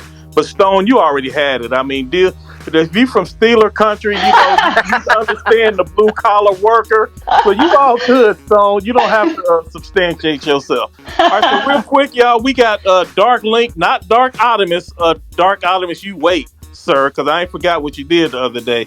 But we got Dark Link in here, who claims to be a surgeon, and I think he or she wanted to contribute to the conversation as well. All right, what's up, Pegasus Nation? What's up, Cole? What's up, everybody? What's up, bro? Let me make a small correction. I'm not a surgeon. I'm a first assist surgical tech. I work in the OR, the ER, the GI lab, and the family first. Yeah, so, and first I want to say much appreciate to Doc for all the knowledge that you've been dropping today. A lot of the stuff that you said, I was going to say. And much respect to Stone, too. Yes, bro. I'm from the dirty South, too, so I go through the exact same thing that you go through. The 12 to 15-hour shifts, they'll have to wear the Darth Vader mask, respirator, all that. But I wanted to come in and give like a different perspective from the surgery standpoint. Like, since this COVID happened, I'm in Florida, so we have a different set of people that everyone else has. We are primarily really Trump country. So we have a lot of people that has that belief and that mindset that this is a hoax, and no matter what you say, what you do, we're not going to do what you want. We even have people coming to the surgery department, faking their medical history and everything in order to get surgery, but yet at the same time you refuse to get the vaccine. You would rather go out and fake yourself getting the vaccine and still come to the hospital and say, "Oh, I still need surgery," but you don't want to actually get the vaccine. So we have a lot of people here that are just straight up hypocrites. Oh, that's and they don't realize. Doc, what's the impact of COVID on a surgical procedure? So when COVID first hit, they basically canceled all elective surgeries. Only had emergent surgeries, and then the hospitals were like, "Well, fuck this, because we're not making any money." Again, money the root of all fucking evil, right? So these hospitals are like, "Shit, nah, man, we got to figure out a way to get these OR suites back open. I need those hip replacements and knee replacements so I can get my fat bank and have my bonus and whatnot." Mm-hmm. And so it's like everything again was done at the expense of people. Now the vaccine came, thank Jesus, so that we can actually help take care of people. But to my man's point, people are faking vaccine cards. I'm like, if a person is willing to fake a vaccine card, what kind of human being is that piece of shit anyway? You know what I'm saying? And they don't realize what they do to us. I've had at least 4 doctors come down with COVID. Yep. After them, I had their shots and everything because their patient lied on their history about having the COVID. Yeah. So what people don't realize is that when you go in for surgery, they have to protect your airway to be able to give you anesthetics and stuff like that. And so they'll either put what's called an LMA, which is basically something that sits in the back of your throat, or they'll do a full-on intubation where they put the tube into your lungs. And so what happens is everything that comes out of your lungs spreads all over that fucking room. Yep. So your and every single person in that room is possible affected. Exactly. All those people are going to get infected. That's why they want you to not have the disease before they do surgery, because they're trying to protect themselves and everybody in the room. So that's how selfish those cocksucking sacks of shit are when they do stuff like that. Yeah, that's crazy. And you know what? I'm just going to say it. If nobody else is going to say it, it's fine with me. I don't really care what your political beliefs are, but Trump isn't a doctor, so the fact that you believe him on anything is completely ridiculous to me. Hey, check this out. I'm going to spin it a different way. So when Trump was in office, he was the motherfucker that authorized that whole entire thing where all the countries get together and come up with a vaccine and have unlimited. And the moment he lost, he reversed everything. And the other thing, the second thing of that is, he did get COVID, but he also got the vaccine afterwards, and so did every member of his family and every member of Congress. They won't admit it because it'll affect their re-electability, fucking cocksucking sacks of shit. Sorry, I've already used that. Because they're slimy, spineless little bottom feeders, right? But every single motherfucker in that House and every single motherfucker in the Senate has got their vaccine. Wow. All right, so Dark Link, we're going to get you out, man. We're going to let Dark Ottoman speak. Then we got two more. Then we appreciate it, bro. Here. Okay, Dark Pegasus Nation, what's up? Yes. Okay, Dark Ottoman, I heard what you said about me the other day, sir. I'm going to let you slide in the interest of education. What's your question for our medical professional, sir? Well, for the medical professional, I have to say thank you for doing this. 100%. But I have two questions. So the first one is, do you think old men who can barely see should be out here console warring? You know, like. and then my serious question is, do you think that there is a truth to any side effects down the line for getting the COVID-19 vaccine? No, absolutely not. In fact, any side effects you should have, first of all, the vaccine, the mechanism by which the vaccine is delivered into the body is almost completely gone within about 72 hours, plus or minus, right? Because mRNA is an extraordinarily fragile piece of genetic information, and your body's like, what the fuck? And they just kick it into the dumpster. As soon as they're done with it, they kick it in the dumpster. Now, vaccines in general, if they're going to have a side effect, is going to show up within the first 8 weeks. Do you know how many hundreds of millions of people have gotten the vaccine at this point across the globe? So if there was some big ass problem causing people all kinds of grief and like disability and this, that, and the other, we would have already known. It would be all over the news and everything. So that is complete horseshit, basically. You're not going to have any problems. I'm not cussing at you. I'm cussing at the assholes that say something. No, I already have my shot. So No. I mean, I just don't want you to misconstrue me. But at the end of the day, Nintendo, TurboGrafx, Neo Geo, it goes on and on and on. So I like competition. You know, at the end of the day, I don't hate Xbox. Like if you buy it, then that's just your preference. So I think my personal thing is, I just think it becomes too childish when people get so offended if you like a system. Like at the end of the day, are you paying my bills? You're not paying my bills. So whichever system I like more is my own choice. So I buy both if I want it, but right now I buy based on what I feel is, you know, financially better for me. Now, when it comes to the COVID situation, I look at it like this. Me growing up, you know, I'm of African descent, so, you know, I have a nice little history of gout. And also, I was in the military and I retired. And, you know, being in the military for a long time, taking a lot of shots. Like every time I went to war, I was taking boosters and all these things. So I don't jump into like the whole getting shots and stuff like that.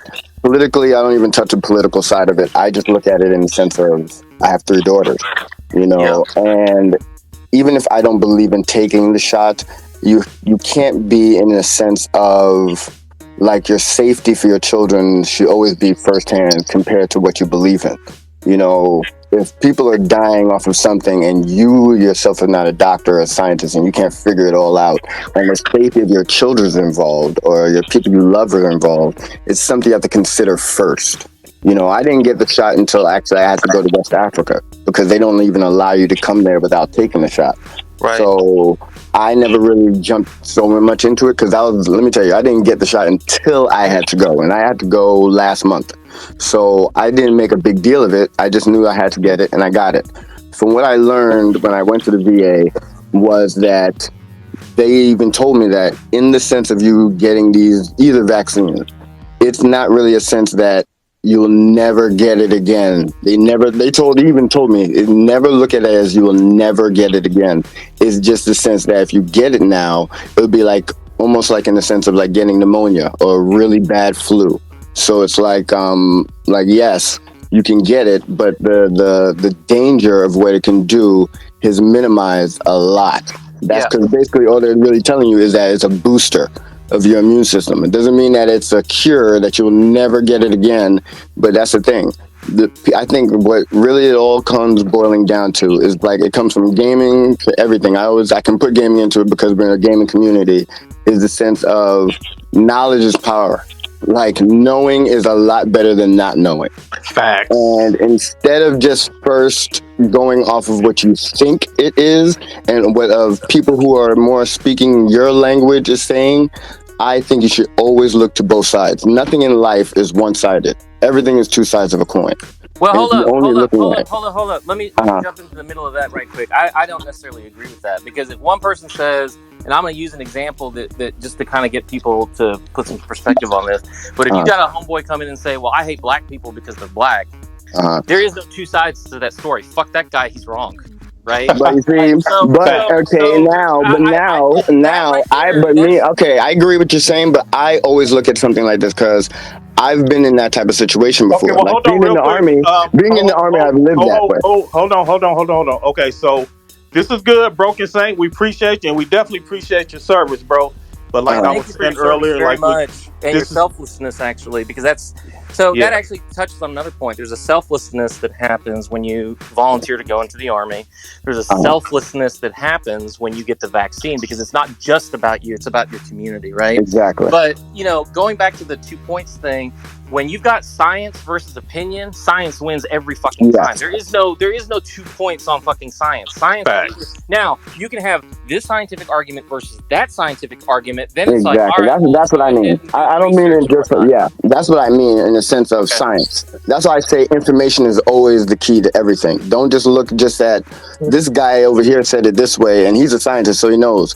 I'm like, okay, but has any other scientist had a different opinion? Exactly. That's what we call consensus. Yes, because even in the sense of what you said about like with black people, for me, I've had people like that. Like I went to the army with people that literally have told me that in my face, and I literally didn't just get angry first. My first question was, why do you think that way? Like, what have you been raised to make you look at that, like look at life in that way? No, I would have asked, and I come to them, they answer it. Got up off the ground. That's what I would have asked. But okay, but look, Broken, we gotta get one more, bro, because we gotta get out of here, man. We done took. Okay, of course. Hey, man, appreciate you for even letting me speak. Pegasus Nation, watch out for the stampede. Facts. Let's go. What? Pegasus Nation. All right, Sumo, we're going to get you and Sumo the last one, y'all. So, and Doc and Stone, we appreciate y'all time. So we got Sumo. He's relatively intelligent as well. He was mad at me because of the show, the score I did in the showcase, but I think I done redeemed myself. We worked through that. Sumo, what you got, man? Man, I just want to say, so I think about like weird shit in terms of this COVID thing that, we are seeing things that I think if it were in a movie and weren't happening, we would all be, these people are fucking crazy. Right.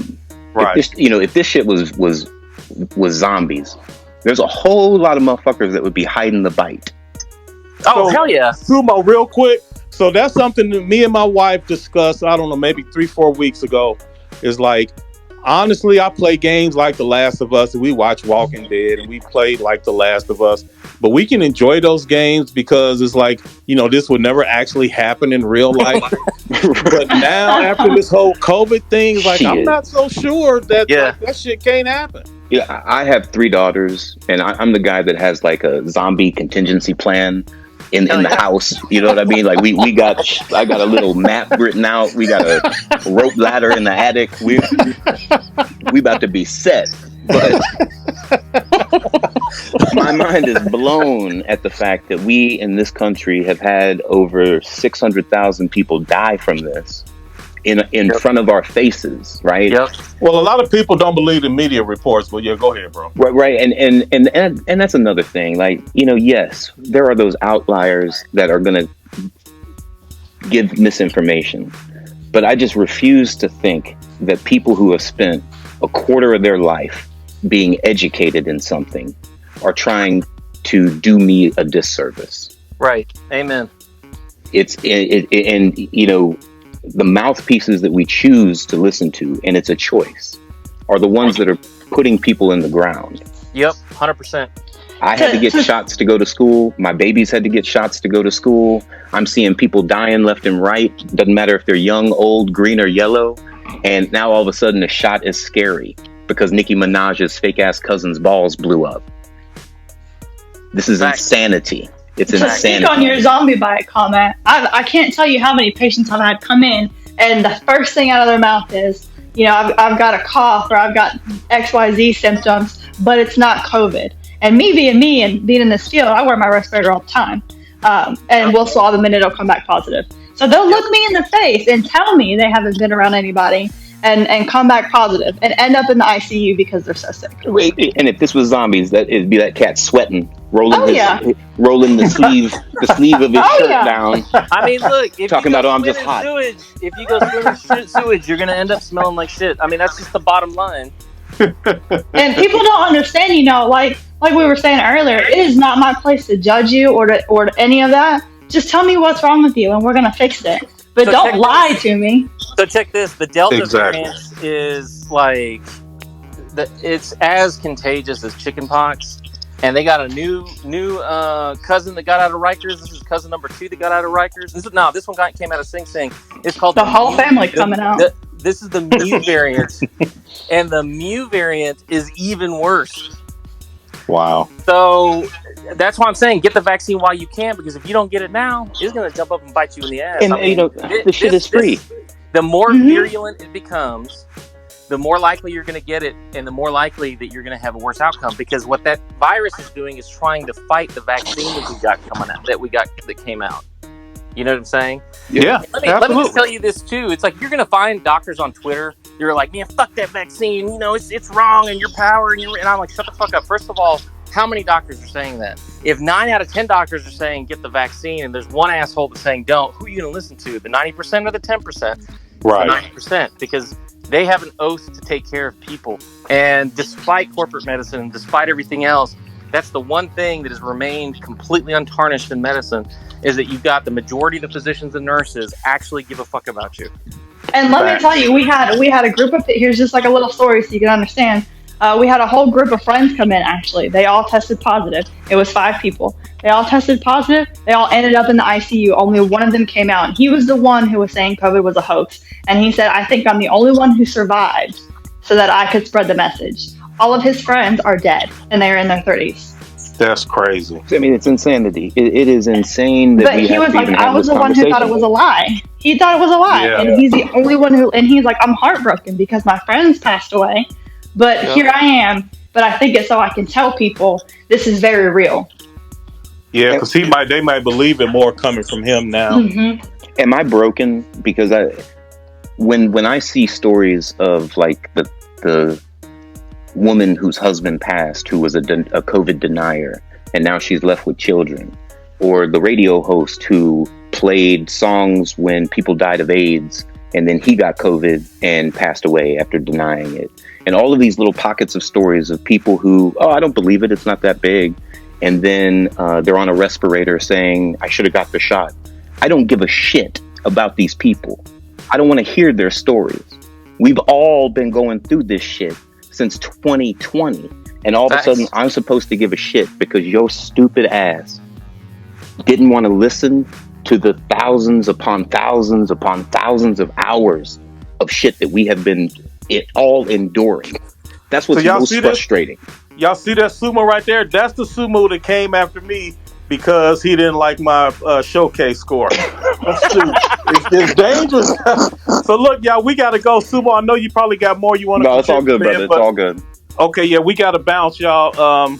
Stone, Doc. Let me just say one last thing. One last thing before we go, because to the point that Sumo was making, if you go look at my timeline, I'm very careful about how I share those stories, and you'll see a little animated GIF of Darwin with a tear rolling down his cheek every time I see one of these anti-vaxxers or COVID deniers who've met an untimely demise. And so this is something that the entire medical community is grappling with, because it's literally, we've fixed the problem. All you have to do is take it. It's like leading a horse to water. Just drink the fucking water, you stupid horse.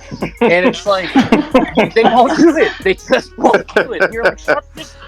And so when it comes back to the vaccine mandates, there's a lot of frustration in the healthcare world. It's like, just let's go fucking drive by and just shoot these people with like the vaccine and just, peel on out. And I would totally volunteer for that. Cause I mean, I grew up, hood, and I'm good with that. Like, I'm comfortable with that. I would totally drive by some people with some COVID-19 vaccine. I mean, I'm not going to lie.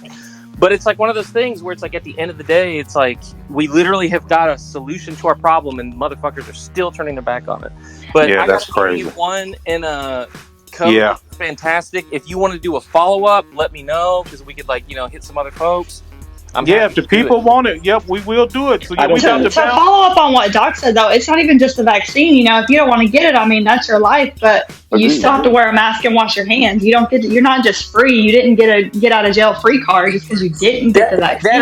That actually goes to my last point, and before I really run out, people are always talking about the rights, but they're never fucking talking about the responsibilities. You can't have one without the other. You have rights and responsibilities, not rights or responsibilities. So if you want to exercise your right to not get the vaccine, okay, it's your life, but wear a mask to protect my life. Yeah, basically they're not willing to do any goddamn thing to help any fucking person because they're selfish and they're sacks of shit. I mean, that's the God's honest truth. Mm-hmm. So when you say, where's your sympathy? I'm kind of like, bro, that motherfucker doesn't care about me. Why should I care about him? Now, does that mean that professionally we don't do everything we possibly can? We absolutely do, because that is part of our job and that is our responsibility. But do we go cuss you out in the storage room secretly to ourselves? Also, yeah. Exactly right. It is our responsibility to treat you, and we do that to the nth degree. But internally, the dialogue is this motherfucker. I mean, that's basically what happens. So anyway, Code, thanks again. This is a fantastic opportunity. Thank you for letting me have some, share some. Of course, Doc, we appreciate it, man. We appreciate you dropping the knowledge. Yes, sir. Y'all have a good one. Take care. All right, peace, Doc. Appreciate it, y'all. All right, nephew Strictly, what you got, sir? Man, I came in late, yo. Doc already left. Shit. Honestly, bro, I was, me, man. I was kind of debating on even speaking. I mean, me personally, I'm not vaccinated. I don't plan on getting the vaccine.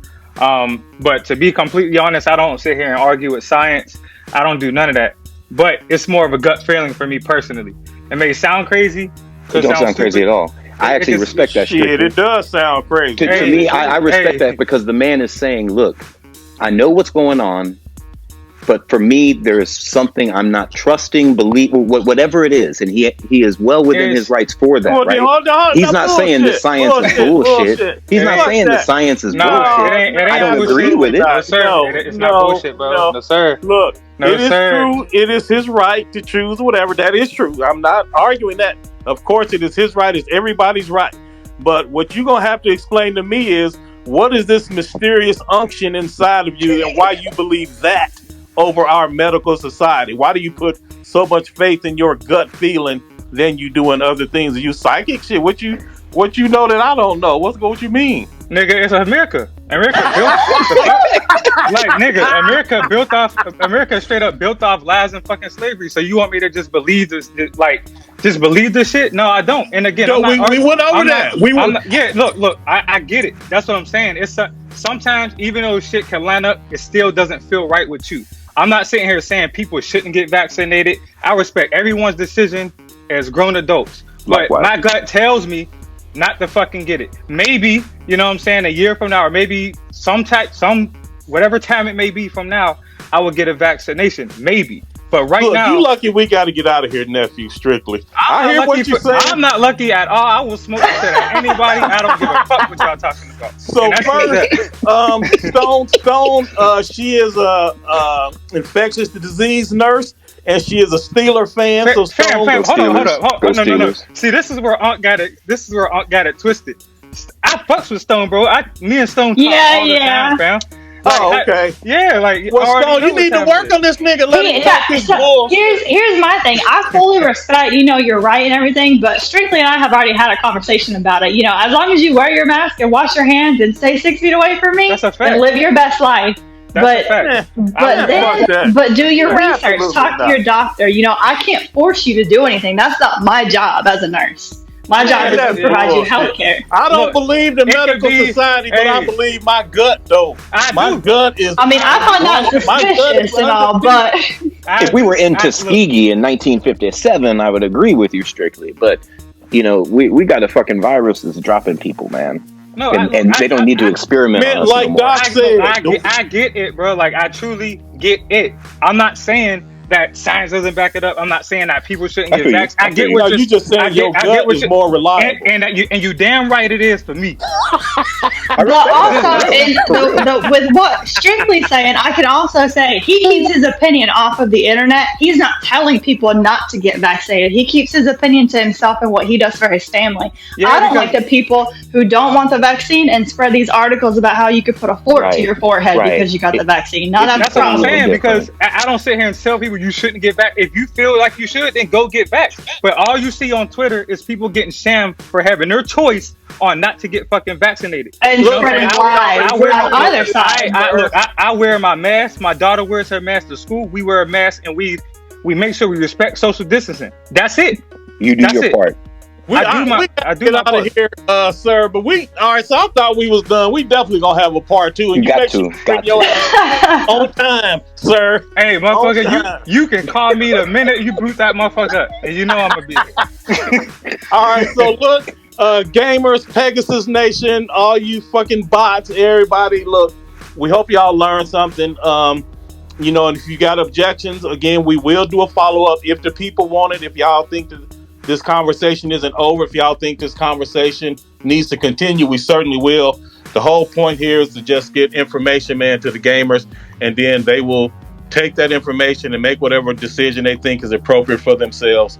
Hopefully, y'all make a little more sense than my nephew Strictly here, because at the end of the day, Wolverine is coming, Spider-Man 2 is coming, Ragnarok is coming. And we need Pegasus Nation to be healthy and strong with longevity around this motherfucker, because we got games to play. I know one thing. Your ass is healthy because of me and getting a fucking Xbox. I know that. so I do. Hey, no comment. No comment. Speaking of that, Strictly, I'm gonna need you to send that link. So. Yeah, I got you. You know hey, Last of Us conversation at 2 p.m. You already know the deal, bro. Yo, yeah. Oh, nephew got a space that's coming up at 1:00 Central Time, 2:00 Eastern. We're gonna talk about The Last of Us, and I'm gonna come through there and I'm gonna share on Last of Us 2, and I'm gonna share some thoughts on there about Last of Us 2 that I've never actually shared with anybody. I was actually thinking about writing a letter to Naughty Dog with my thoughts in it. I'm serious. I know. That's why I'm laughing. We're gonna bring that up in Nephew Strictly Spaces on The Last of Us Part 2. It's coming up a little bit later. Hey, all right. So that's it. That's the end. Hope y'all, number one, hope y'all learned something. Number two, hope y'all enjoyed it while y'all was learning it.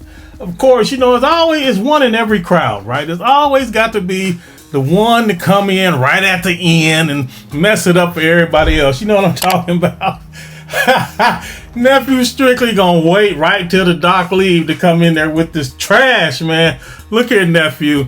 You said, it might be a year from now, some unspecified amount of time. Well, shoot, it might as well be today, man. Enough time done went by. It could be tomorrow. But you need to work on that, sir. And then he running all over Twitter talking about I need to leave him alone with the vaccine. No, I need to stay on you with this vaccine. Hey, if you enjoyed the video, y'all hit the like button, man. Y'all know how this stuff works. If you enjoying the content, man, go ahead and subscribe to the channel. I'm telling you, we got more for you. Look, man, we really needed to get this information out there because we want gamers to live long, healthy lives, right? Like, we don't need nobody's gaming experiences getting cut off early for something that was preventable, for something that didn't have to be. So definitely take advantage of the technology if you are able to. It's not medical advice. I'm not telling you what to do. but there is no good scientific reason that the average person has for not getting the vaccine. Check with your medical professionals. If you have any other questions, go ahead and talk to them. We can't really tell you to get the vaccine or anything like that. We're just sharing the information. And my nephew, strictly, I'm going to stay on him. But as far as everyone else, make the best decision that you can with the information that you have. But at the end of the day, we all want to be here. We got all these games releasing in the next 2, 3, 4, 5 years. We need everybody around to be nice, healthy, and strong, and experience these bangers that's on the way. Royal Order of Pegasus Nation, we're here to protect. And part of protecting is keeping ourselves safe, keeping the nation safe. So do what you can to keep yourself safe. And we will see y'all in the next video. If you got something you want to say, go ahead and leave a comment. I do respond to the comments. If y'all look through, y'all can see that I do respond to all of the comments that I get, or I do my best to respond to them. We can keep the conversation going on Twitter. You know this. And if we need a round 2, y'all just tweet at me, let me know, or in the comments, whatever it is, let me know. And then we will get a round 2 going if y'all think it's necessary. Again, don't forget to subscribe to the channel. We got more good stuff coming for you. You know I'm a PlayStation hero, and we got what you need in these PlayStation streets. These grimy gaming streets where these fools be acting a fool. We got that for you. All right, y'all. We'll see y'all next time. Don't forget to like the video. Peace.